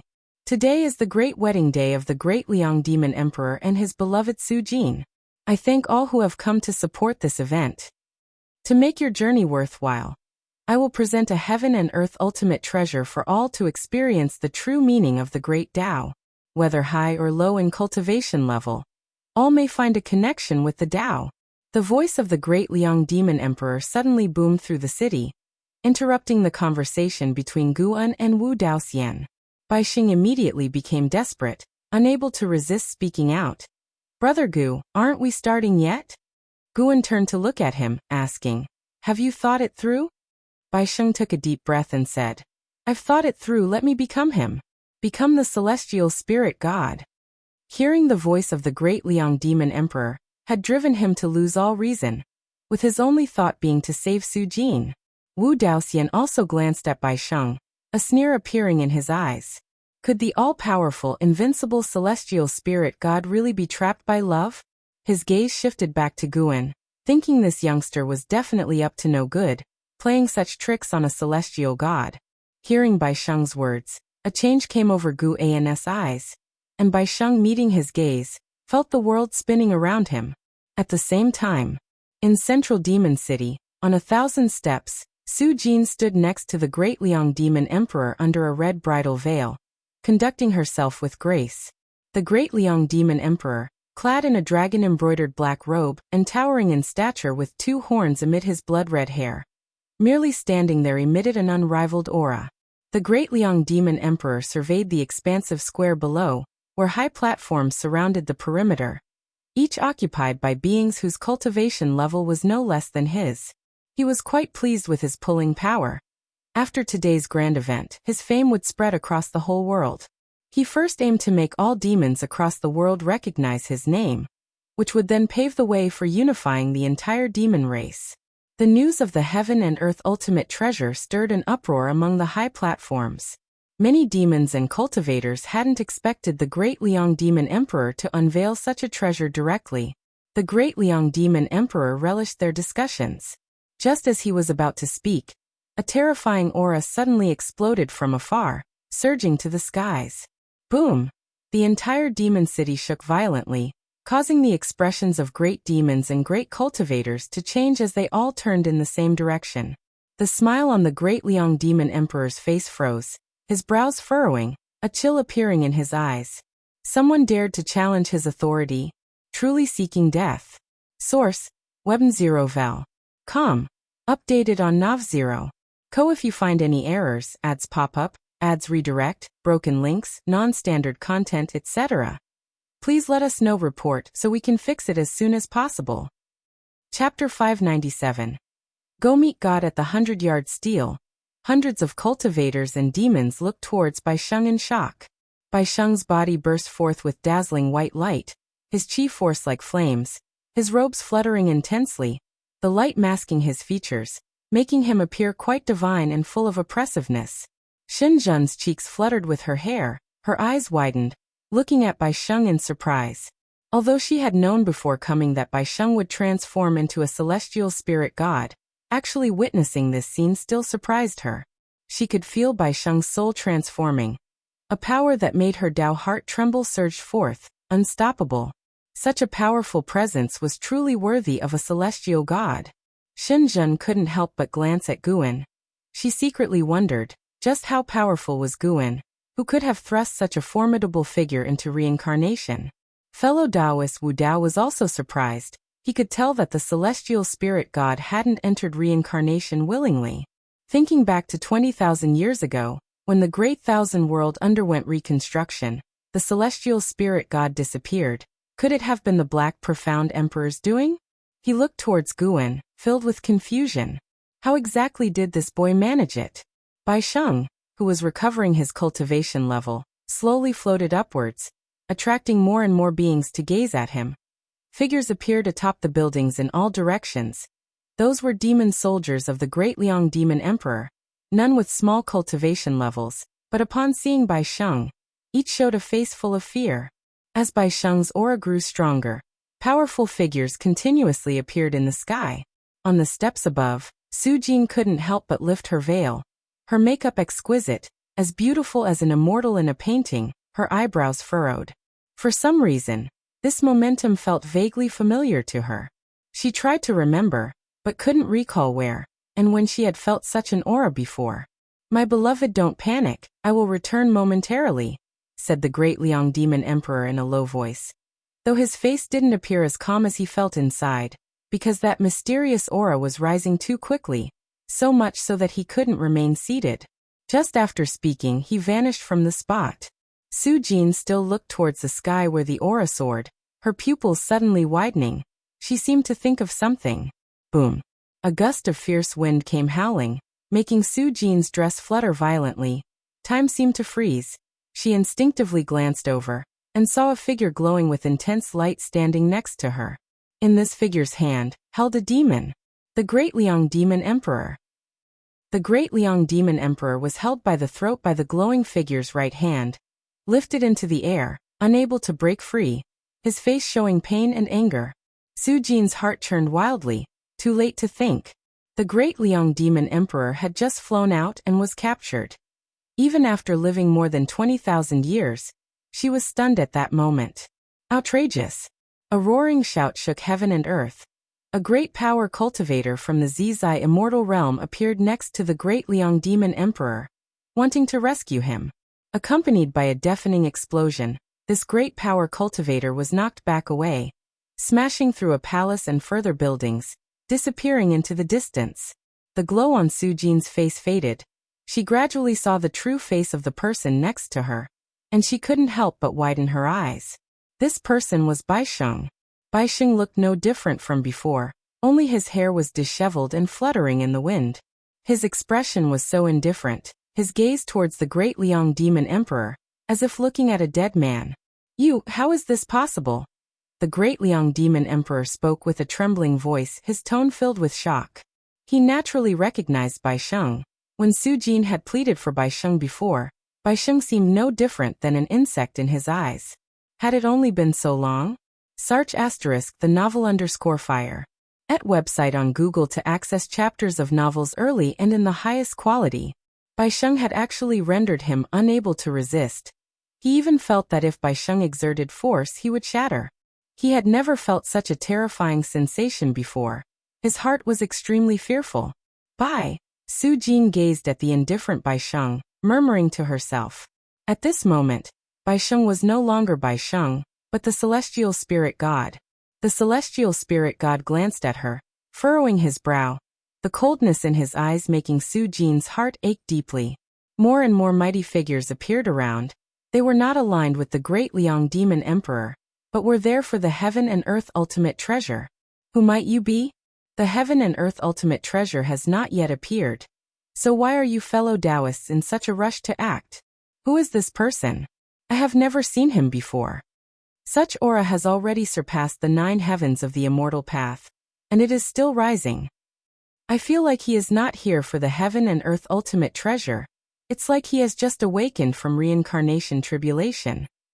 As each powerful being took out their magical treasures, the entire demon city trembled non-stop, with stones even flying around, and dark clouds gradually gathering in the sky, darkening the demon city. The celestial spirit god ignored the discussions around him, slightly tilting his head and looking towards the distance with the corner of his eye. He had already spotted Guan and Wu Dao immortal. He knew he couldn't escape, still being under control. He didn't feel the urge to seek revenge on Guan.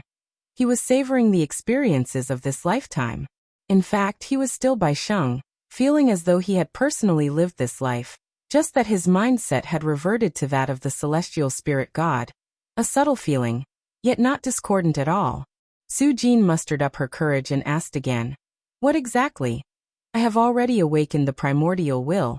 What you faced before was me in the midst of reincarnation. He sacrificed himself hoping I would act to save you." The celestial spirit god cut off her words, saying indifferently with no emotional fluctuation in his voice. After listening, Su Jin's beautiful eyes widened, her mind thrown into disarray. The great Liang demon emperor felt even more terrified after hearing this, as he was well aware of the concept of reincarnation, sinking his heart into despair. With his enmity with Baisheng, he feared that the other party wouldn't let him go. The great Liang demon emperor closed his eyes, bracing himself for death. Just then, he suddenly felt the grip on his neck release. He instinctively opened his eyes, meeting the indifferent gaze of the celestial spirit god, causing him to tremble. He didn't dare turn and run, for he had already felt the vast difference in cultivation level between them. For eternity, you shall not come across her again, otherwise you will never transcend this cycle. No existence in this world can help you. The voice of the celestial spirit god reached the ears of the great Liang demon emperor, turning his face pale. As the celestial spirit god turned to look at Su Jin, the great Liang demon emperor was so frightened that he immediately fled. As he fled, the celestial gods watching from the sky also began to waver and eventually chased after him. They hadn't forgotten the purpose of their trip. It was the heaven and earth ultimate treasure that they sought. As the sky filled with great power cultivators and demons departing, a strong wind stirred, blowing through the garments of Su Jin and the celestial spirit god. The celestial spirit god slowly lifted his chin, looking down on Su Jin and said, "Stop looking at me with those eyes. You are merely a trial I encountered in my reincarnations. You shouldn't chase after me. Perhaps you aren't even aware that you're being manipulated like a pawn, and any connection between us is false." Su Jin's eyes filled with tears. She gritted her teeth and asked, "Even the feelings we had when we were in love, were those false too?" The celestial spirit god frowned. "In face of the great Tao, all emotions are false. Now scram." He turned away, looking in the direction where Guan was. Su Jin wanted to say more, but the celestial spirit god slapped her abdomen with the back of his hand, sending her flying towards the horizon, quickly disappearing from sight. The entire demon city had descended into chaos. Countless demons took to the skies to see what exactly had happened. Many also fled in panic. Guan, Shenzhen, and Wu Dao Immortal saw the figures around them swiftly dispersing. "Let's go, it's time to see the god," Guan said softly with a smile, then stepped towards the sky, Shenzhen and Wu Dao Immortal following behind. Wu Dao Immortal found himself unable to move, only capable of following Guan flying towards the celestial spirit god. From a distance, as his gaze landed on the celestial spirit god, his face turned unnatural, his head involuntarily twitching. If you find any errors, ads pop up, ads redirect, broken links, non-standard content, etc., please let us know. Report so we can fix it as soon as possible. Chapter 598 Celestial Court and Mortal Spirit Guan brought Shenzhen and the immortal who defied Tao, and soon they arrived at the wedding banquet plaza of the great Liang demon emperor. At that moment, the square was a mess, with colorful cloths still fluttering in the air. The celestial spirit god stood atop the steps, looking down indifferently at the three persons below. Shenzhen looked at him with a secretly shocked heart. Is this a celestial god? Although there were no changes in facial features or figure, the aura exuded was utterly different. Even with her current cultivation level, facing the celestial spirit god, Shenzhen couldn't help but feel a sense of reverence. This was the sentiment a mortal spirit felt when facing immortal gods. It was hard to imagine such beings would fall into the realm of reincarnation. Facing the gaze of the celestial spirit god, the immortal who defied Tao trembled even more violently, not daring to meet the gaze of the celestial spirit god. "So it is. I have seen you before. I felt then that those guys were not their true selves." The voice of the celestial spirit god descended from above, lofty and filled with authority. Guan looked at him and asked, "Have these experiences of reincarnation made you feel anything?" The celestial spirit god's expression remained unchanged as he said, "I know what you want to do, hoping I understand the experience of mortal spirits, to feel pity for them. Do you think I have never had such experiences?"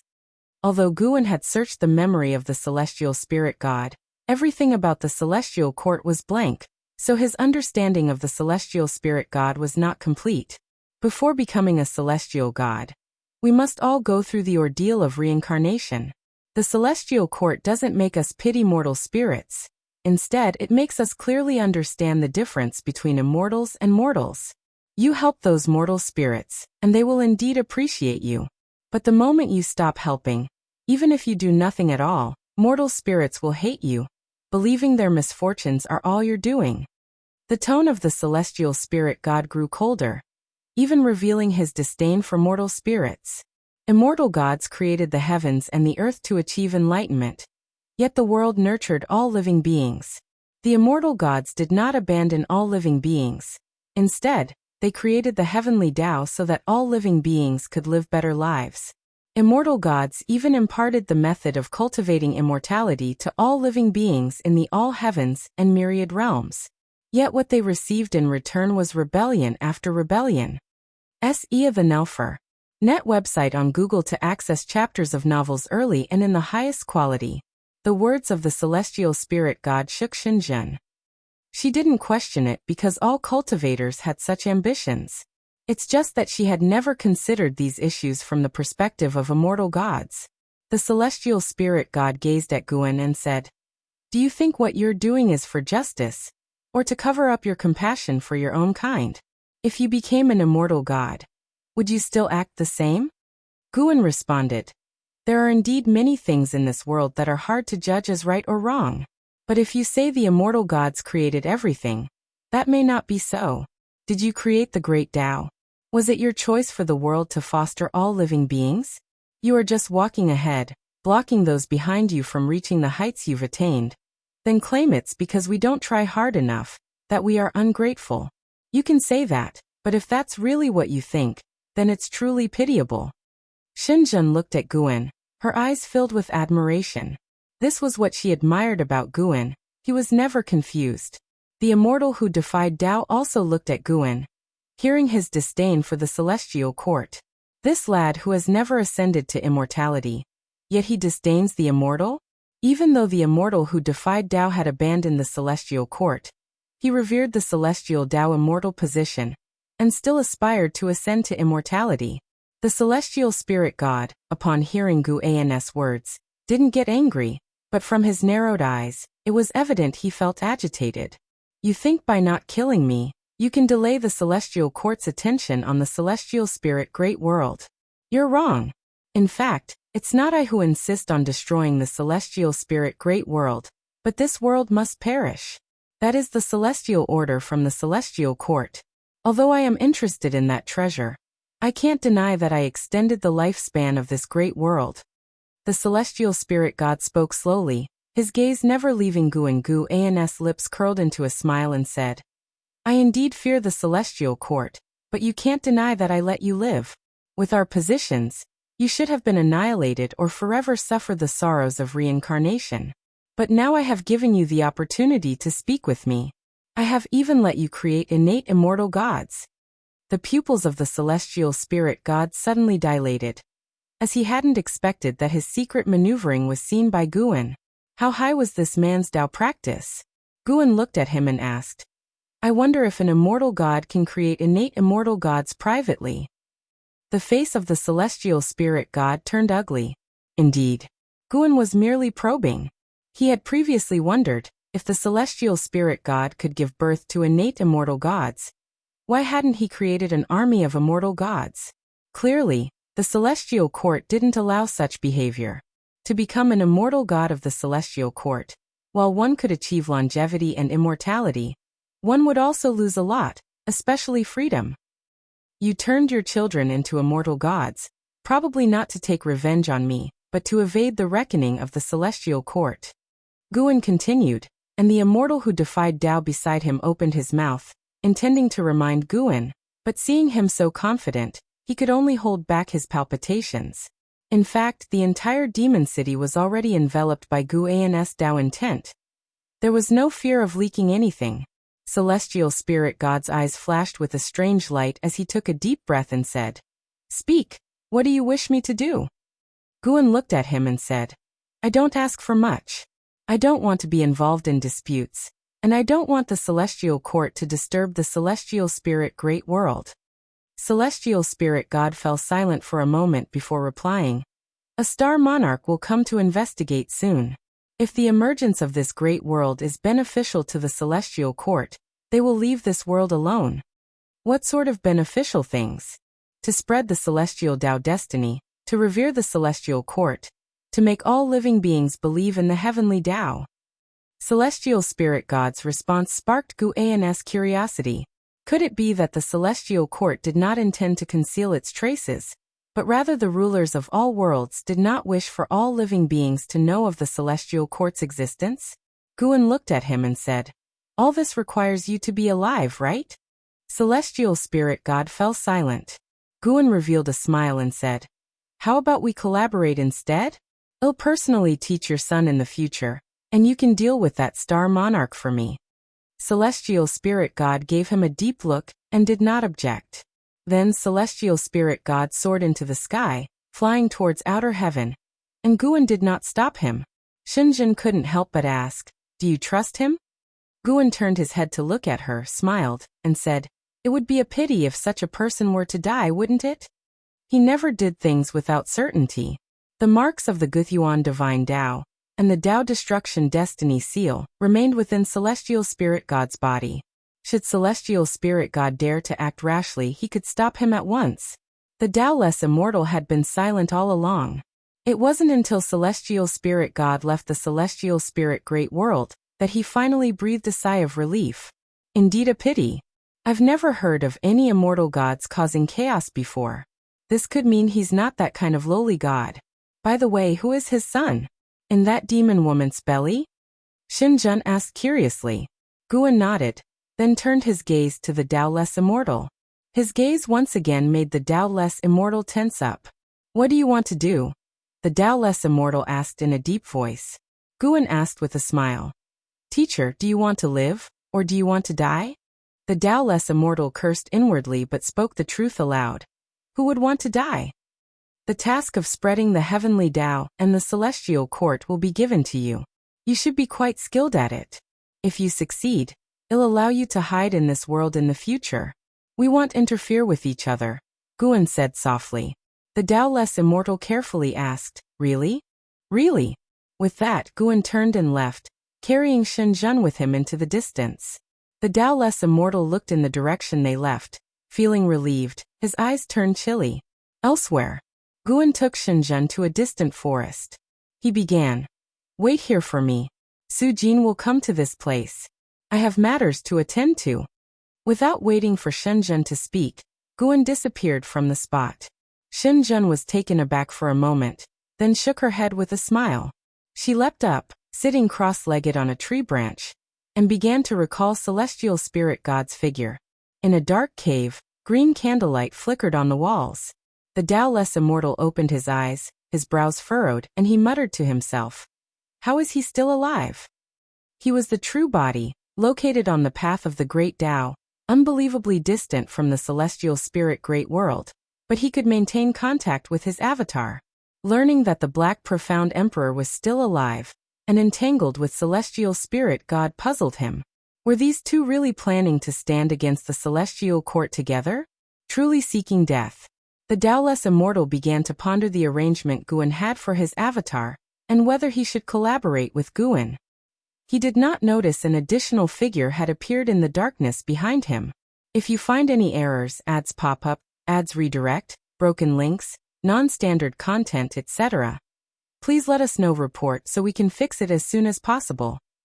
Chapter 599. Unsettled heart. Guan looked at the true form of the immortal without Tao before him, his expression calm. Immortal without Tao, early stage of Hengtian Golden Immortal Realm 3, 027, 800, 921, 027/5, 000, 000, 000. The old guy who's lived for 30 trillion years. Guan thought expressionlessly. Previously, the reason he had brought along a clone of the immortal without Tao wasn't to catch up on old times, but to investigate the karma of the immortal without Tao. Even while communicating with the celestial spirit god, Guan hadn't stopped exploring the karma of the immortal without Tao. In the end, following the trajectory of karma, he found the true form of the immortal without Tao. The gap between their cultivation levels was enormous. Even though Guan was standing right behind the immortal without Tao, he didn't want the immortal without Tao to notice him, for then the immortal without Tao wouldn't be able to detect him. This was the absolute suppression of a heaven-opening Daoyuo immortal over a heaven-balancing golden immortal. Guan hesitated, wondering whether or not to kill the immortal without Dao. It would take but a single thought to reduce the immortal without Dao to dust. But he felt that since the immortal without Dao had managed to escape from the celestial court and survive all these years, he must have other reliance. After so many years, the immortal without Dao had reached the heaven-balancing golden immortal realm, and must have endured many hardships. Guan guessed the immortal without Dao would be quite frustrated if he died here without a clue. As Guan pondered this, he raised his right hand. Enough, then I shall cooperate with him for a while. If I can find a place to belong, it beats living in fear here. The immortal without Dao muttered to himself, beginning to cast spells to transfer more mana to his clone so that the clone could act effectively. Sir, the novel Fire. Net website on Google to access chapters of novels early and in the highest quality. A complex expression appeared on his face as he lamented. Why should that brat become so powerful? It's like the great Dao is blind. Damn it. Guan's hand stopped, just 10 centimeters away from the immortal without Dao's shoulder. After casting the spell, the immortal without Dao closed his eyes, ready to continue his cultivation. Smack. Suddenly, a hand landed on his shoulder, startling him into snapping his eyes open. Then a voice entered his ears, chilling him to the bone, as if he had fallen into a cold cellar. Maybe you're not performing for me, but without patting you, I can't be at ease, master. Dusk was approaching. Su Jin staggered through the forest, her right hand clutching her abdomen, a pained expression on her face. Ever since being slapped by the celestial spirit god, she had felt a burning pain in her abdomen, which pained her heart even more. From that slap, she felt the celestial spirit god's disgust for her. She had searched for him painfully for 10,000 years, then accompanied him in cultivation for another 10,000 years, dedicating herself entirely to him, only to be abandoned in the end. As for the past lives and present lives the celestial spirit god spoke of, she hadn't cared at all. Awakening memories of a past life would make her become someone else? She didn't believe it. The more she thought, the sadder she became, and tears flowed uncontrollably. Her vision started to blur. She felt exhaustion, and wanted to collapse and sleep soundly. Suddenly, she saw 2 figures ahead, which alarmed her enough to stop in her tracks. It was a dense forest. The remaining light of dusk spilled between the trees, casting a gloomy and quiet atmosphere. Su Jin's vision cleared, and she frowned as she looked ahead, a sword suddenly appearing in her hand. Miss Su Jin, long time no see. Do you remember me? Guan stood up to greet Su Jin, and then tucked the green hero travelogue into his chest. Su Jin tightened her brow as she looked at Guan. She seemed to recall something. Her eyes widened in astonishment as she asked, "Is it you? How are you still alive?" Guan smiled and said, "If you have nowhere to go, why not come with me? After you give birth to the child, you can go wherever you wish." Su Jin immediately became vigilant, staring at Guan with a defensive face and asked in a stern voice, "What do you want?" Guan's expression changed, causing Su Jin to become momentarily lost in thought. Shenzhen turned her head to look at Guan, filled with curiosity. What divine skill was this? Guan stretched lazily and said, "It's time to go back." Shenzhen nodded. She too wanted to sit down quietly and comprehend the celestial Tao immortal gods. Seasons changed, and a year quickly passed by. In the courtyard, Guan opened his eyes, and with a thought, an Exian appeared out of nowhere by his side. "Master, what is it?" An Exian asked curiously. Guan stood up and said, "Go and bring that child in, according to my previous instructions." And Zin's interest was piqued, and she disappeared on the spot. Shenzhen, who was sitting in front of the artifact refining cauldron, turned towards Guan and asked curiously, "Are you really going to adopt that child?" Guan replied, "That child is extraordinary. Having him follow Su Jin will only bring her misfortune, and besides, she should start her life anew." Innate immortal gods, TSK. I feel like he's going to stir up a frenzy of competition within the dojo, Shenzhen teased. The qualifications of an innate immortal god must be beyond her imagination. And with Guan's guidance, his cultivation speed must be astonishing. Guan did not argue. He indeed planned to cultivate the child of the celestial spirit god properly. Do you have some scheme with him that even I don't know about?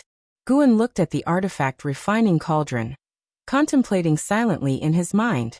An hour later, an Exian returned, holding a baby in her arms. Everyone in the dojo had gathered in Guan's courtyard, as they had heard that Guan was going to take on a disciple. Everyone was curious. What kind of child could catch Guan's attention? Seeing an Exian return, the crowd immediately surrounded her. This child is so small. How has he already achieved foundation establishment? Nonsense, the child must be a genius, able to perform chi absorption cultivation with each breath. Otherwise how could he catch the master's eye? He's so cute, let me hold him. Cute, huh? In 20 years, he'll surely be a conceited fellow, and then you won't find him so cute. An Exian did not pass the baby to the others. After a brief chat with everyone, she approached Guan and handed the swaddled infant to him. Guan held the sleeping infant with a smile appearing on his face. Such a good boy. Guan began to gently stroke the baby's cheeks, murmuring softly to himself. An Exian prompted. Master, give him a name, why don't you? Miss Sujin said it's up to you. She had taken a liking to the baby as soon as she saw him, so she was also looking forward to the changes he would bring to the dojo in the future. Guan pondered and said, this child is fatherless and can be said to be born of heaven. Let us give him the surname Tian, and name him Hao. He shall be called Tian Hao from now on. Tian Hao. The crowd began to mull over the name, not thinking that Guan would choose it carelessly. An Exian was stunned, muttering to herself, how? She held an expectation in her heart and looked forward to how Guan would respond. But unfortunately, Guan did not meet her gaze. Guan lifted little Tian Hao above his head, looked up at Tian Hao and smiled. From now on you are my disciple. At the same time, in outer heaven, deep in the cosmos, below the world gate, the celestial spirit god who was shimmering with a strong light suddenly opened his eyes, flipped over his right palm, and two characters appeared in his palm. Tian Hao. I see, no wonder I could not find it. This twist of fate is truly remarkable. Celestial spirit immortal venerable, I have lost to you. If you find any errors, ads pop up, ads redirect, broken links, non-standard content, etc., please let us know report so we can fix it as soon as possible. Chapter 600 Tian Hao Immortal Cultivation. The dojo had gained a new little junior brother, and for the disciples who had been diligently cultivating for years, this was an extraordinary event. Everyone went to visit Tian Hao and took turns playing with him. The one who spent the most time with Tian Hao was the ghost mother of Ephemera. Originally, she just wanted to help Gu and share the burden of taking care of Tian Hao. But as she watched this little one grow up, her heart began to stir. Especially when Tian Hao, at 2 years old, called out to her as mother, she was stunned on the spot. This scene was witnessed by Guan, but he didn't stop it. The ghost mother had always been on the outskirts of the Taoist field of the beginningless, unable to blend in with the other disciples, and her actions over the years had already made Guan consider her as one of his own. Tian Hao's presence was a perfect opportunity to break down the barriers between her and the Taoist field of the beginningless. With Tian Hao's arrival, time within the Taoist field of the beginningless seemed to pass even more slowly. In the blink of an eye, Tian Hao had reached the age of 17. Without any real cultivation, Tian Hao had already achieved the Mahayana realm cultivation level. He only needed to breathe, and his cultivation would surge, much to the envy and stimulation of LV Xian, Chen Chuan, and others. Shen Zhen, on the other hand, thought it was normal. Aside from Guan, she was the only person in the dojo who knew that Tian Hao was an innate immortal god. The immortal spirits of the immortal dynasty were naturally in the nirvana realm at birth, so innate immortal gods should be even more extraordinary. She even felt that Tian Hao's growth rate was a bit slow. On this day, Tian Hao arrived at Guan's courtyard, and before he could be seen his voice was heard. Master! Master! Master! An Exian, who was meditating in front of the artifact refining cauldron, turned to look, and became momentarily lost in a daze. In the sunlight, Tian Hao wore a tight-fitting white robe, embellished with intricate gold thread, which made him appear even more dashing. He had a handsome face with his hair tied up high, and 2 strands of hair fluttering in front like willow fluff. Looking at him, an Xian felt as if she saw an Hao, which stirred a mixture of emotions in her. Guan was lounging in a chair, taking a nap. Without opening his eyes, he asked, "What's all the fuss about? You're so loud." Tian Hao came over with excitement and said, "Master, when I woke up this morning, I discovered I have a new amazing ability." Although 17-year-old Tian Hao hadn't completely shed his childishness, his facial features had matured, and he was very handsome. Before Guan could speak, the nearby an Xian asked curiously, "What ability?" Shenzhen also glanced at Tian Hao. She was the person in the dojo who interacted with Tian Hao the least. As she seldom spoke to him, Tian Hao was a bit afraid of her from a young age, feeling she was not someone to be trifled with. Tian Hao turned around, raised his right hand, and as he focused on his palm, something gathered there under the watchful eyes of an Xian and Shenzhen. Strands of golden flames swiftly wrapped around each other, forming a fireball. And within this fireball emitted a light. At first glance, it seemed like a tiny sun. An Xian and Shenzhen's expressions changed, because they could feel that the flames Tian Hao had summoned were not ordinary. "This fire never extinguishes. I've tried it. If I release it, it can float in the air and keep burning," Tian Hao said with a proud smile. Although he hadn't formally started immortal cultivation, he was already aware of its existence. As for immortal cultivation, he didn't see it as all that important, because he was getting stronger every moment. Tian Hao looked toward Guan, wanting to see his master's reaction, only to find that the master was still lying on the chair with his eyes closed. "Master!" Tian Hao shouted loudly, startling the birds in the forest into flight. Guan dug in his ears, rolled over, and stood up. He looked helplessly at Tian Hao, who then raised his hand as if offering a treasure, showing the small sun to his master. "Is that it?" Guan looked disdainful, his tone filled with contempt. Just as Tian Hao was about to retort, Guan raised his hand, his palm facing the celestial vault. In almost an instant, the entire world plunged into crimson, and the temperature between heaven and earth soared. Tian Hao subconsciously looked up. Then his mouth fell open, his face showing an expression of disbelief. An Xian and Shenzhen looked up to see a colossal sun occupying the entire celestial vault, with no edges visible in any direction. Oppressive, awe-inspiring. It was the first time Tian Hao had witnessed such a spectacular sight. He had lived for 17 years, all within the Taoist field of the beginningless, where no disciples had engaged in combat, so this was truly his first real encounter with the power of the immortal Tao. He shuffled his feet, turned around, and looked in all directions, gradually becoming excited, his body starting to tremble. The corners of Guan's mouth lifted, and with a squeeze of his right hand, the blazing sun in the sky suddenly vanished as if it had never been there, but the warmth still felt around him told Tian Hao that what he had just seen was no illusion. Tian Hao turned to look at Guan, suddenly exhilarated, and ran to kneel beside him, grasping Guan's arm excitedly saying, "Master, teach me. I want to cultivate as an immortal." Having grown up, he naturally understood the difference between a master and a father. Since his master had taken him as a disciple, he would certainly teach him to cultivate. Go to the Qiankuan sect for immortal cultivation. Guan raised his hand to touch Tian Hao's head, speaking with a soft smile. The Qiankuan sect? Tian Hao showed a look of confusion. Guan looked toward an Xian. Coming back to her senses, she asked, "Now?" As soon as he asks, we should send him.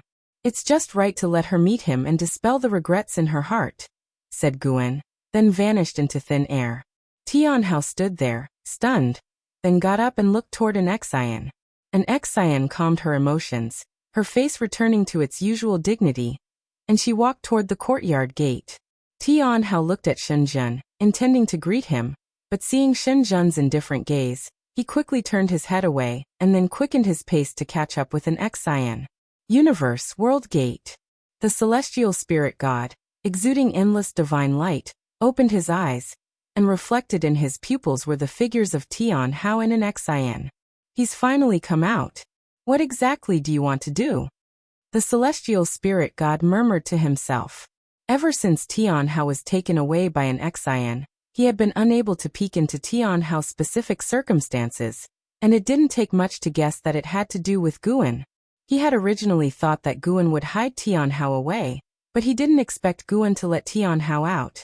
Watching the way Tianhao questioned an Xian, a sense of feeling emerged in his heart that he couldn't quite define or articulate.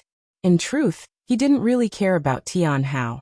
The reason he helped Tianhao become an innate immortal god was to give Su Jin a chance at life. Now it seemed that Guan wouldn't harm Su Jin, but his creation of an innate immortal god might instead sow the seeds of some disaster. He had gone through countless reincarnations, and the ones Guan had led him through were only a small part of it. He had experienced various relationships, had kinship, and his heart had long been calm. He looked down on Tianhao coldly, with not a trace of pity in his heart. He just wanted to see what heights his created innate immortal gods would achieve. Silence reigned in the universe, and he just stared motionlessly at Tianhao. Time passed, the length unknown. The celestial spirit god seemed to sense something, and he raised his left hand, from which a golden token flew out, and a voice from within said, "Celestial spirit god, I didn't expect you to slack off either. I will be arriving soon. Get ready, at least don't let me see any trouble." Sir, the novel Fr. NT website on Google to access chapters of novels early and in the highest quality. If you find any errors, ads pop up, ads redirect, broken links, non-standard content, etc., please let us know. Report so we can fix it as soon as possible. Chapter 601. A great opportunity. In the early morning, a dense fog enveloped the land, and mountain peaks emerged like the tips of swords, resembling an ethereal immortal realm of the human world. Atop one of the mountains, there lay a courtyard filled with flora, and a slender-limbed white dog sprawled on the ground, deep in slumber. Suddenly the door swung open, and Li Xuanyu, dressed in a white robe, stepped out. The sunlight swept over the distant peaks and fell upon her. She raised her right hand, and a petal drifted into her palm. She looked down at it, her gaze cold. A female disciple soared on her flying sword across the sea of clouds, swiftly entering the courtyard. Before she even touched the ground, her flying sword swiftly shrank and flew into her sleeve. After landing, she took 2 steps forward and smiled. "Master, a talent of unprecedented caliber has recently emerged from Qiankuan sect. All the branches are vying for him, Master. We should not miss this opportunity." As Dao Court's fame grew, Qiankuan sect also began to emulate Dao Court, establishing different branches to nurture healthy competition and to better manage power. Li Xuanyu, now a branch leader and an elder of Qiankuan sect, had stayed on even after Tang Kai left. SE of the Novel Fire. Net website on Google to access chapters of novels early and in the highest quality. Hearing the disciple's words, Li Xuanyu appeared indifferent and said, "There are many talents, why bother competing? This one is different, he comes from the Forbidden Lands. Brought to Qiankuan sect personally by an immortal." The disciple hurriedly explained. "Forbidden Lands?" Li Xuanyu's expression shifted slightly. She was well aware of the Forbidden Lands and knew that the immortal was an Xian. Why would an immortal bring his disciple into Qiankuan sect? Li Xuanyu asked. "I wondered about that too, but now I understand. That disciple called Tianhao is truly extraordinary. The sect hierarch has already designated him as the next sect hierarch." The disciple was excited, her face full of admiration as she spoke of Tianhao. Curious, Li Xuanyu inquired, "Is he really that impressive?" The disciple nodded fervently and said, "It's said that upon joining the sect, he mastered the great divine power on the inheritance pillar after just one look. It's unbelievable." Li Xuanyu pondered thoughtfully. Tianhao, she hesitated, contemplating whether to try to forge more connections with Guan, yet hesitant to disturb him. She had nothing particular to ask of Guan. It was just an inexplicable desire to understand him. How had Guan come to such a distant place, and why did he possess such formidable cultivation level? What adversities had he faced? While the disciple continued to explain the benefits of accepting Tianhao into their branch, Li Xuanyu listened, but her thoughts had already drifted elsewhere. Time flies. A millennium passed in the blink of an eye. With the thunderclouds dispersed above Qiankuan sect, Guan and Li Xuanyu sat in a tavern on the second floor, drinking as they leaned against the window. Below, the street was filled with cultivators looking up to the sky. Is Tian Hao even human? To climb from the Mahayana realm to the wandering immortal realm in 1,000 years is just too exaggerated. Could he be a reincarnation of immortal gods? Very likely, given that he was personally brought into the sect by an immortal. Anyway, such a talent is beneficial to us. He could lead Qiankuan's sect to a peak it has never before reached. Exactly, rather than feeling jealous, we should look forward to it. Listening to the discussions at other tables, Li Xuanyu glanced at Guan, wondering whether to ask, yet unsure if she should. Guan swirled his wine glass, laughing. When I first found him, I felt he was different from the rest, and sure enough, even I find it unbelievable. Li Xuanyu spoke softly. Is that so? I don't believe in so many coincidences. From Enzin's strength, it was clear that Guan was adept at teaching disciples, so Li Xuanyu attributed all of Tian Hao's talents to Guan, convinced that Guan had been guiding Tian Hao in secret. She was qualified to say this. After Tian Hao became her disciple, she started by teaching him with all her heart, but soon Tian Hao's understanding of Taoist technique surpassed hers, as if aided by divine intervention. Thinking of this, she was filled with emotion. She could never forget the expression on Yi Qingshan's face when he handed Tian Hao over to her. Not only did she acquire Tian Hao, but her branch also received better treatment. In just 1,000 years, the branch she managed had reached the top 10 in the sect rankings, not only attracting more talented disciples, but also receiving help from many noble families, who sent numerous great cultivators.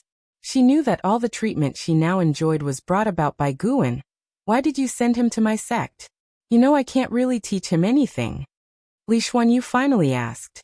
Guan drained his glass of wine and laughed. Whoever took him, it would have been the same, none could really teach him. This is a great heavenly opportunity.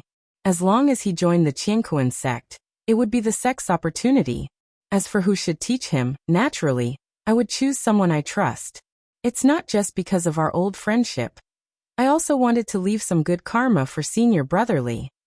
Hearing Guan mention Liya, Li Xuanyu felt a sense of relief and more at ease. Li Xuanyu then asked, why not visit my Dao mountain? Guan looked out the window saying, I just like lively places like this. You're always in seclusion. Don't you find it stifling? While speaking, he raised his left hand to support his face, his eyes lazy. Li Xuanyu also looked out the window, watching the people coming and going on the street. She wasn't sure if it was just her imagination, but she felt a certain mood as well. Although Guan was watching the street, his heart was actually looking towards outer heaven. The world gate was stirring. A figure was walking out amid the intense light. Celestial Spirit God, finding this great thousand world was not easy. Was it your doing, or has the Celestial Spirit Immortal Venerable not completely fallen? A laughing voice emanated from the world gate, and immediately after, a gray-robed Taoist stepped out. He had the appearance of a young child with white hair, holding a horsetail whisk in one hand and a white jade bottle in the other. His body surrounded by an aura of immortality that faintly sparkled with silver light, as if containing stars. The Celestial Spirit God stood up and turned to face the newcomer. The divine light around him dissipated, revealing his true form, still bearing the face of Bai Sheng. Greetings, deity of the moon. Though the Celestial Spirit God's tone was cold, he still bowed to the deity of the moon. The deity of the moon smiled. He approached the Celestial Spirit God and chuckled. How many years has it been? Have you still not found that treasure? The Celestial Spirit God replied. What treasure? I am not aware. The reason I haven't destroyed this world is because I see a destiny here that is favorable for the celestial court. The deity of the moon glanced into the depths of the universe, saying, the celestial Tao destiny is indeed rising, and the name of the celestial court is spreading. However, I know what you truly desire. The Celestial Spirit God's face remained unchanged, quietly staring at the deity of the moon. After a while, the deity of the moon withdrew his gaze. He looked at the deity of the moon and said, with your talent, your cultivation level shouldn't be this low. When will you ascend? The Celestial Spirit God answered, the heavenly Tao will decide. I only need to stay at my immortal position and wait quietly for the heavenly Tao. Haha, if you don't bow your head, how can he allow the heavenly Tao to fall upon you? The deity of the moon taunted. The celestial spirit god fell silent once more. The deity of the moon's expression turned cold as he said, "Do something for me, and I will help conceal your crimes, allowing you and this great thousand world to continue to exist. If you find any errors, ads pop up, ads redirect, broken links, non-standard content, etc., please let us know report so we can fix it as soon as possible." Chapter 602. Thousand-year-old wandering immortal, 100-year-old ascending immortal facing the gaze of the deity of the moon. The celestial spirit god was silent for a while before he spoke. "What is it?" The deity of the moon raised the white jade bottle in his hand, from which radiance escaped, rapidly spreading to form an invisible barrier. He stared back at the celestial spirit god and slowly uttered 4 words. Spreading influence, sealing fate. The celestial spirit god frowned, a trace of a strange color flashing in his eyes. "You can think it over. I'll take a trip to the great world. It's rare for me to come here, so I might as well have a good travel around." With those words, the deity of the moon turned and left. The celestial spirit god didn't stop him. He stood there, watching as the deity of the moon departed. Far away in the Qianquan sect, Guan heard their conversation. The methods of the deity of the moon could not stop Guan from spying. This deity of the moon possessed a mid-stage Taiqing golden immortal realm cultivation level, and the celestial Tao destiny about him was extremely dense.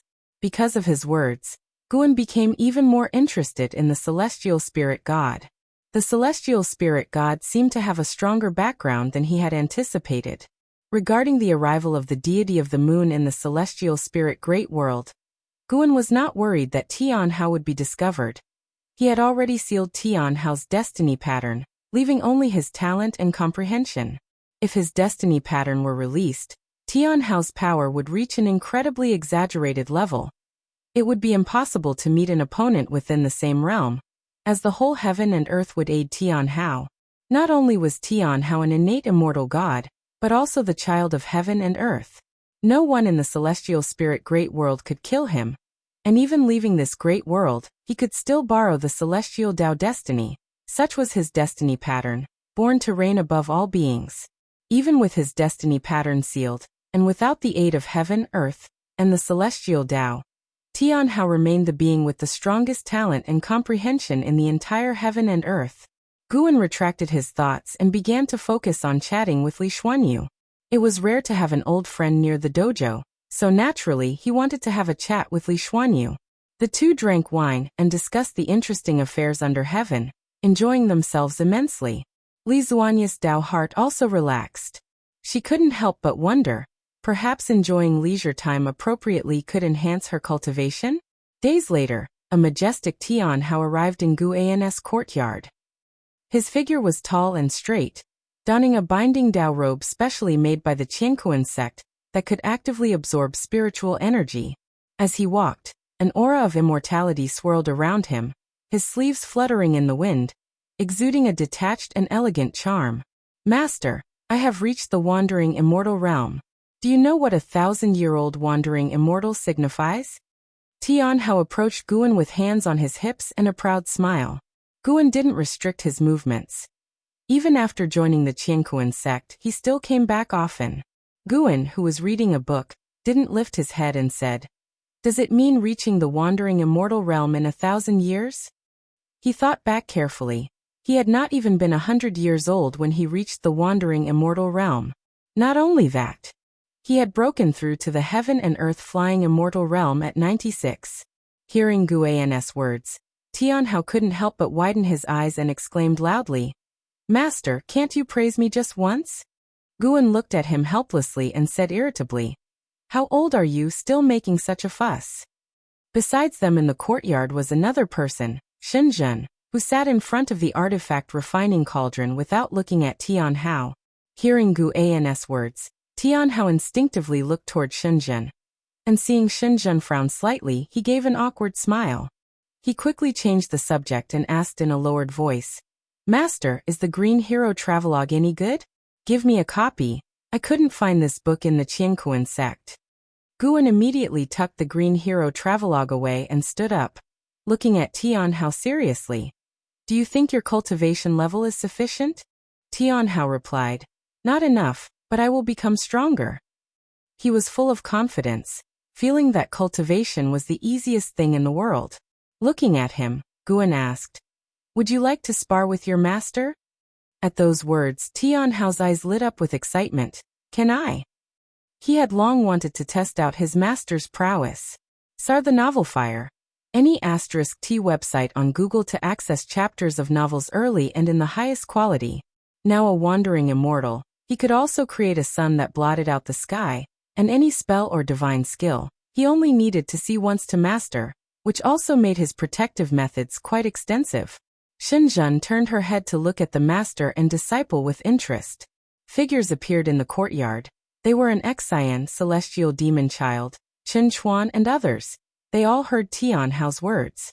Hearing that this youngster dared to challenge Guan, they all became excited. You brat, you'd better give it your all. The blood prison great saint teased. And Sheng Tian laughed. After sparring with the ancestor, have a match with me. He had already become a wandering immortal, and wanted to test Tianhao's capabilities. Chen Chuan and LV Xian issued a challenge, and Tianhao accepted them all in one breath. The ghost mother of ephemera opened her mouth, wanting to persuade Tianhao, but she had no standing to do so here. She looked towards Guan and, seeing that he was not angry, felt somewhat more at ease. Guan twisted his neck and raised his hand to snap his fingers. In an instant, the surrounding environment dramatically changed, and everyone found themselves on a gloomy wasteland, under a cosmic starry sky, with an exceptionally broad view. Tianhao was stunned by Guan's move, and dazedly looked all around. The others were equally shocked by the scene before them. It's not an illusion. It's real. There's still spiritual energy here, although it's thinner than inside the dojo. What divine skills are these? So formidable, completely impenetrable. What a perfect place. Only here can one truly let loose. The previous barrier was too small, unsuitable for battles to the death. What? You still want to fight to the death with your own people? The crowd buzzed with discussion, all very excited. Guan soared into the air, turned in the sky, and looked down at Tianhao with a smile. Show me whatever abilities you have. As soon as the words fell, a heaven-piercing momentum erupted from Tianhao, shocking the others into quickly gathering their mana to form protective barriers. Everyone was surprised by Tianhao's display. Even an Xian seemed somewhat bewildered. They knew Tianhao's cultivation level advanced at an astonishing pace, but only when they truly felt his aura did they find it incredible. Just a mere 1,000 years, and this brat surpassed them already? Especially those who loved to undergo closed-door cultivation. They all had a sense of absurdity. It was as if they had woken from sleep to find the baby from before had grown stronger than themselves. How could they accept this? Tianhao started walking towards Guan. The celestial Dao True Fire surged out from his body, blazing fiercely, taking the form of 9 fire dragons coiling around him. Behind his head, a sun rapidly grew in size, his black hair waving violently, his expression becoming arrogant. His lips curled up involuntarily, radiating an air of untouchable superiority. Guan gazed down at him, thinking of Anhao. Anhao and Tianhao's figures overlapped at this moment. Master, I will surprise you. Tianhao's voice echoed through the cosmic starry sky. Qiankuan sect, amidst a range of mountains, a stream flowed by, and next to the river stood a small pavilion. Yi Qingshan, Lin Chuan, Cheng Meng, Gu Changsheng, and Gu Qingdao sat inside the pavilion. The 5 of them were the highest authorities of the Qiankuan sect, with Yi Qingshan as the sect hierarch, and the other 4 as elders with great power. Even though they were high in status and entangled in many interests, they still gathered together whenever they had a chance. Big brother, Tianhao's talent is indeed beyond ordinary. With his recent breakthrough to the wandering immortal realm, I'm afraid we can't keep him hidden any longer. Gu Changxing said with concern. Lin Chuan sighed. More than his reputation, I worry that he will become arrogant. Honestly, the last time I faced him, I could no longer suppress him. He's had too smooth a ride, never faced hardship, and it's hard to imagine what kind of person he'll become in the future. Cheng Meng rolled her eyes at him. What's there to fear? He's not just backed by the Qiankuan sect, he has Eldurin to guide him. That may be true, but you've also met Tian Hao. The boy isn't arrogant or domineering, but he's very proud. Once he's set on something, nobody can tell him otherwise. The four discussed among themselves, while I Qingshan remained silent, sipping his spiritual tea, lost in thought. Just then, a figure descended from the sky and landed outside the pavilion, prompting all five to look over and rise to their feet in shock. The newcomer was Tian Hao. At that moment, Tian Hao had a somber face and his gaze was full of oppression. A sudden unease gripped the hearts of those in the pavilion. Had the brat overheard their conversation? Tian Hao took a deep breath and said, "Sect hierarch for elders, I want to grow stronger. From today onwards, please instruct me. Whatever you teach, I'm willing to learn." Lin Chuan frowned. "What can we teach you? Soon enough, you will surpass us. My master told me to earnestly experience the Qiankuan sect with you. You don't need to teach me spells or divine skills, just teach me how to conduct myself." Tian Hao said, unable to help but clench his fists. He was not angry or frustrated. He was afraid. Recalling the recent sparring session, chills ran down his spine. Qing Ming seemed to notice something was off and asked, "What's wrong? Did something happen?" Tian Hao shook his head. "I'm fine. I just went back to the forbidden area after my breakthrough and had a round of sparring with my master." Hearing this, the five people in the pavilion exchanged glances. If you find any errors, ads pop up, ads redirect, broken links, non-standard content, etc., please let us know. Report so we can fix it as soon as possible. Chapter 603, Celestial Court Mythology. Tian Hao's meteoric rise brought unprecedented morale to the Qiankuan sect. His 1,000-year journey as a wandering immortal shook both the past and the present, spreading the sect's name far and wide. Over the long years, many came to recruit Tian Hao, including members of the Dao court, but these endeavors always amounted to nothing. There were also geniuses who challenged Tian Hao, all of whom were defeated. In the blink of an eye, 10,000 years passed. In the Dao court within Shaolan's Cave Heaven Dojo, by a mountain stream, Shaolan, who had just broken through to the heaven and earth flying immortal realm, was discussing its power with Guan. The two sat cross-legged on a huge boulder, a small table placed between them with fine wine and spirit fruit upon it.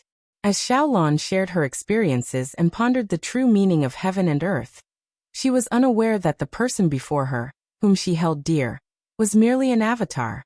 Guan's gaze subtly shifted, and his true self replaced the avatar. He had just returned from collecting medicinal herbs at the Mountain God Temple on Taitsong Continent, feeling pleased. He called up his attribute panel and began to admire it. Frowny face name. Guan lifespan, 45 for 02/760, 382 for 11, 523. Physique. Primordial reincarnation undying body. Cultivation level. Heaven opening Daluo immortal realm perfection.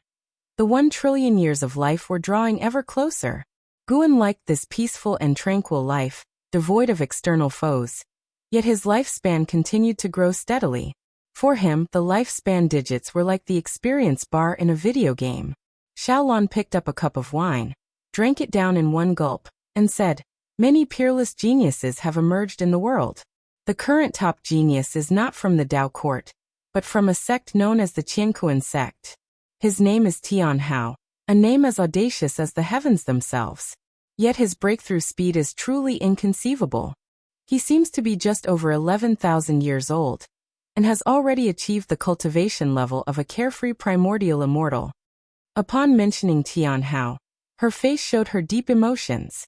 Guan laughed and said, "You aren't doing too badly either. The path of immortal cultivation isn't about who's faster, but who lives longer."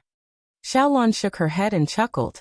Feeling that Guan didn't recognize the terror of Tian Hao, she changed the subject. Recently, there's been widespread talk of heavenly Dao and the appearance of many mythical narratives, claiming that beyond our world exist more powerful immortal gods from the celestial court.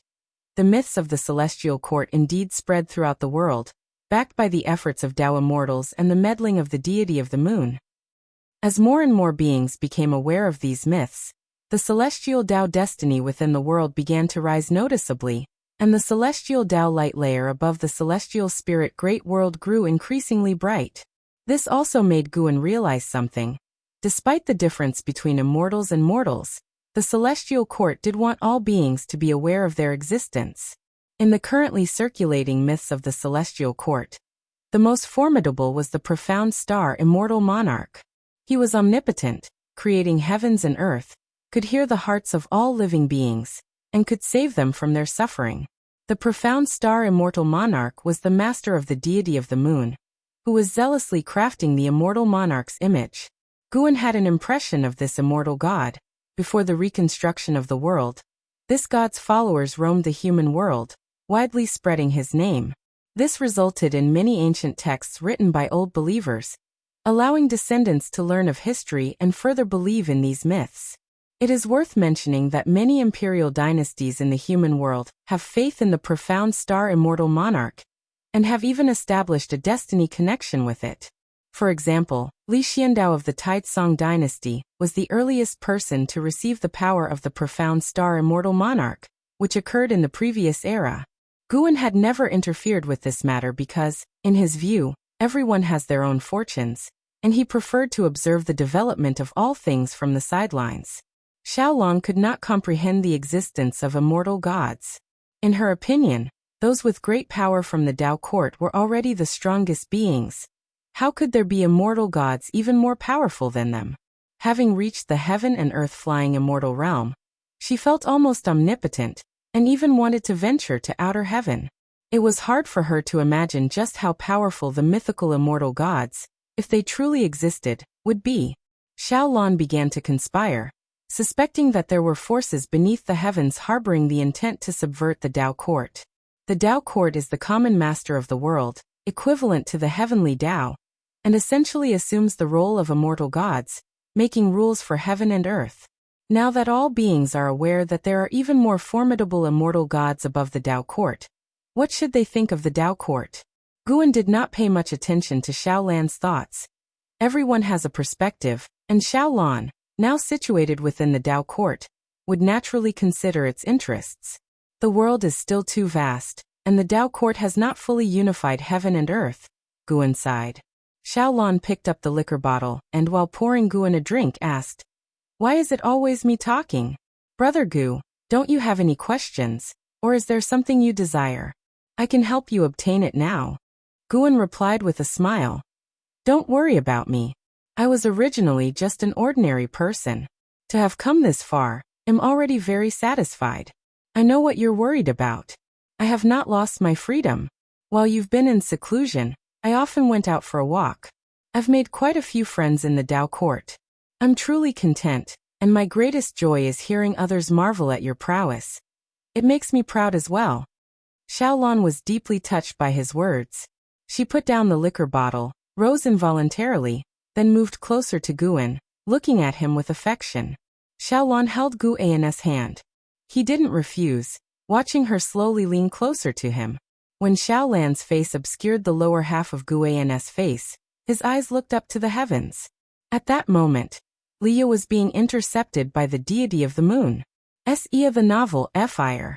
NT website on Google to access chapters of novels early and in the highest quality.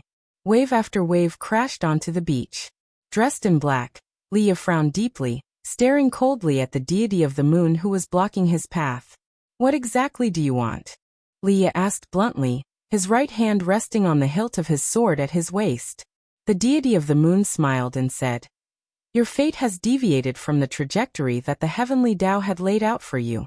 It seems you've had the help of a noble person, and not only that, but this change is ongoing.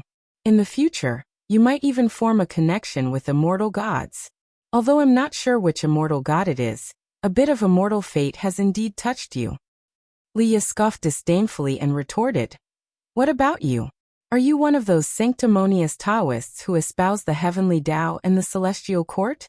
I don't believe in immortals, and I don't believe in gods. If there truly were immortal gods, how could this world have suffered so many tribulations, and each time, it must rely on his junior brother Gu to save the day? If there truly were immortal gods, then it could only be junior brother Gu. The nature of junior brother Gu would not allow others to sing his praises. The deity of the moon smiled, waved the horsetail whisk in his right hand towards the white jade bottle in his left, and from the mouth of the bottle, a droplet of liquid flew out, suspending between the two. Our meeting is also a kind of fate. This is a mortal brew, capable of transforming you completely, bestowing upon you an innate body. Let this be the foundation of a good relationship, said the deity of the moon with a smile. No sooner had he spoken than the droplet of immortal brew struck Li Ya's forehead fiercely. He had no chance to dodge. Li Ya, startled, quickly reached for his forehead, but there was nothing to touch. He could not track the droplet of immortal brew, nor could he detect any abnormalities within his body.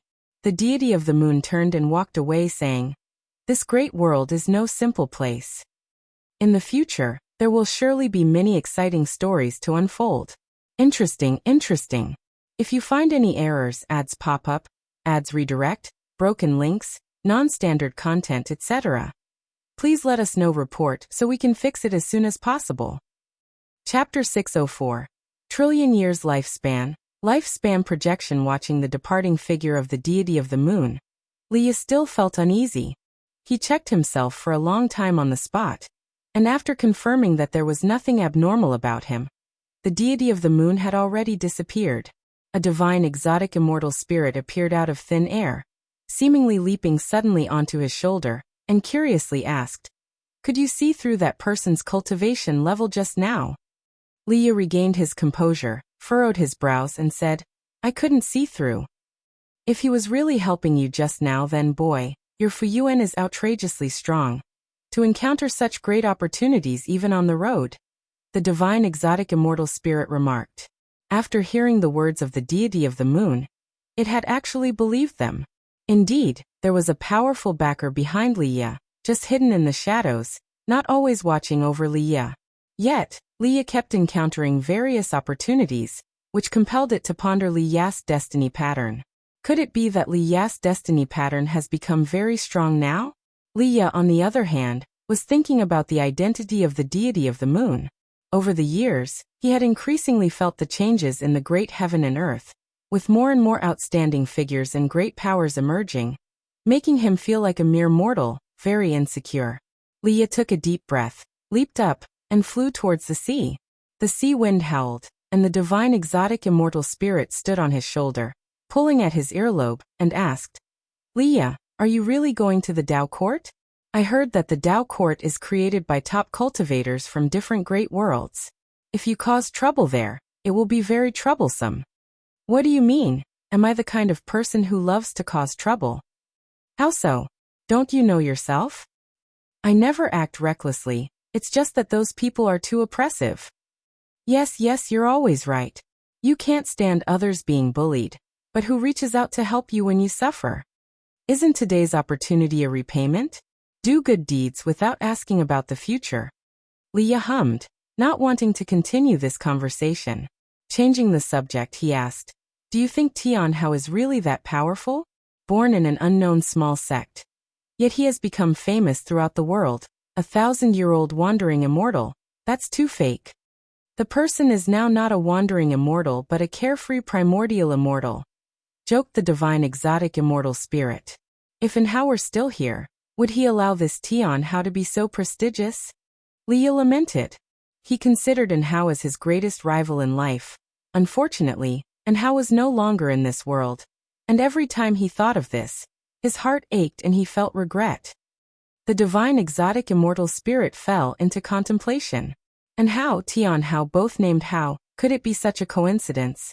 On the other side, seeing that Li Ya was unharmed, Guan then wrapped his arms around Xiao Lan's waist, starting to respond to her affection. After a while, Guan suddenly pushed Xiao Lan away, embarrassedly saying, "Under the broad daylight, isn't it inappropriate?" Xiao Lan hooked his neck, her eyes flirty, and she licked her lips softly saying, "Brother Gu, don't be afraid. This is my grotto heaven, just you and me. With the sunlight, I can clearly see everything I enjoy." With that, she kissed Guan again. Guan's tightly clenched hands involuntarily opened. So be it. After seeing Li Ya, the deity of the moon left the celestial spirit great world, flew to the world gate, briefly chatted with a celestial spirit, then entered the world gate. Guan witnessed the whole process, feeling that the threat from the celestial court was temporarily over, and there would be a long period of peace. Indeed, it was so. Human affairs were like tides, but these tides could not shake Guan. His time naturally passed even faster. In the blink of an eye, more than 6,000 years had passed. On this day, as Guan was picking medicinal herbs in the Taoist field of the beginningless, his hand paused as 3 prompts appeared before him. You have successfully harvested dandelion grass, Tier 4, adding 30 years to your lifespan. Your lifespan has surpassed 1 trillion years for the first time, activating the lifespan projection feature. Lifespan projection. You can expend lifespan to project into the Great Tao worlds, materializing 3,000 projected selves to pursue different Great Taos. Before projecting, you can only choose one Great Tao to chase. The projected selves cannot be deduced, and you cannot retain their memories, but you can gain their insights into the Great Tao. This feature. It somewhat resembled the lifespan reincarnation, yet it was different. CTH Nafire. Et website on Google to access chapters of novels early and in the highest quality. Lifespan reincarnation felt as if Guan was experiencing it himself, and its outcomes were unknown. Whereas lifespan projection seemed more like a method of reincarnation to comprehend the Great Tao, Guan decided he would try it later, as the projected selves couldn't be deduced. Using this feature likely wouldn't cause any trouble. He continued to pick herbs while reviewing the lifespan features he had activated. Lifespan detection, lifespan barrier, lifespan deduction, lifespan prediction, lifespan fusion, lifespan reincarnation, lifespan simulation, lifespan dojo, lifespan breakthrough, lifespan projection. Although he scarcely used half of these features, he was not averse to having more lifespan functions. It's fine not to use them, but impossible not to have them. Guan's mood improved. Having reached his current realm, it was no longer about simple qi absorption but about comprehending the Great Tao. The stronger his Tao intent, the higher his cultivation level would be. This was an intangible method of cultivation, beyond the understanding of mortal spirits. Seeing that Guan was in a good mood, the ghost mother of ephemera, who was following him, carefully asked, "Master, if Tianhao encounters great trouble outside, would you intervene?" Over the 6,000 years, although Tianhao remained a carefree primordial immortal, his renown had grown significantly since he could battle across realms. Once, while on an expedition with the Qiankuan sect, he had actually annihilated the physical body of the divine immortal of wondrous Dharma. That battle had vastly spread his fame, and he became known as the unmatched #1 prodigy in the world. Great fame inevitably brought more troubles. More and more prodigies came to challenge Tianhao but were soundly defeated. There were also those forces that wanted to enlist Tianhao. Tianhao's rejections inevitably made enemies. Recently, the ghost mother of ephemera had been restless. Though she felt exceedingly safe within the dojo, she could only think that perhaps Tianhao was in danger. Guan laughed and said, "Great trouble? There's no trouble that great. What if there is? Don't worry, he is unlike any prodigy you've met. He won't die young. His destiny pattern destined him to become the strongest. You simply don't understand what he represents. Even without me, his brilliance would shine bright." Guan explained, knowing that the ghost mother of ephemera had the closest relationship with Tianhao, even regarding her as a mother. He didn't mind revealing some karma to her. Hearing this, the ghost mother of ephemera immediately felt relief. Although she didn't fully understand how powerful Tianhao's destiny pattern was, she felt reassured by Guan's words. Usually there's no need to be too diligent in managing the dojo. You also need time for enlightenment. The Tao treasure I bestowed upon you is your best aid in cultivation. Guan spoke sincerely. He had crafted a Tao treasure for the ghost mother of ephemera, known as the 9 Netherworlds Heaven Reversing Flag. This flag embodied the path of yin and yang. It could reverse Zongtian in all things, and was extremely domineering. I won't forget about cultivating. The ghost mother of ephemera spoke earnestly, but to herself she added, nor forget about managing the dojo. She was well aware of why she possessed all that she did now. She could not relax, could not abandon the path she had taken, and must strive even harder. If you find any errors, ads pop up, ads redirect, broken links, non-standard content, etc., please let us know. Report so we can fix it as soon as possible.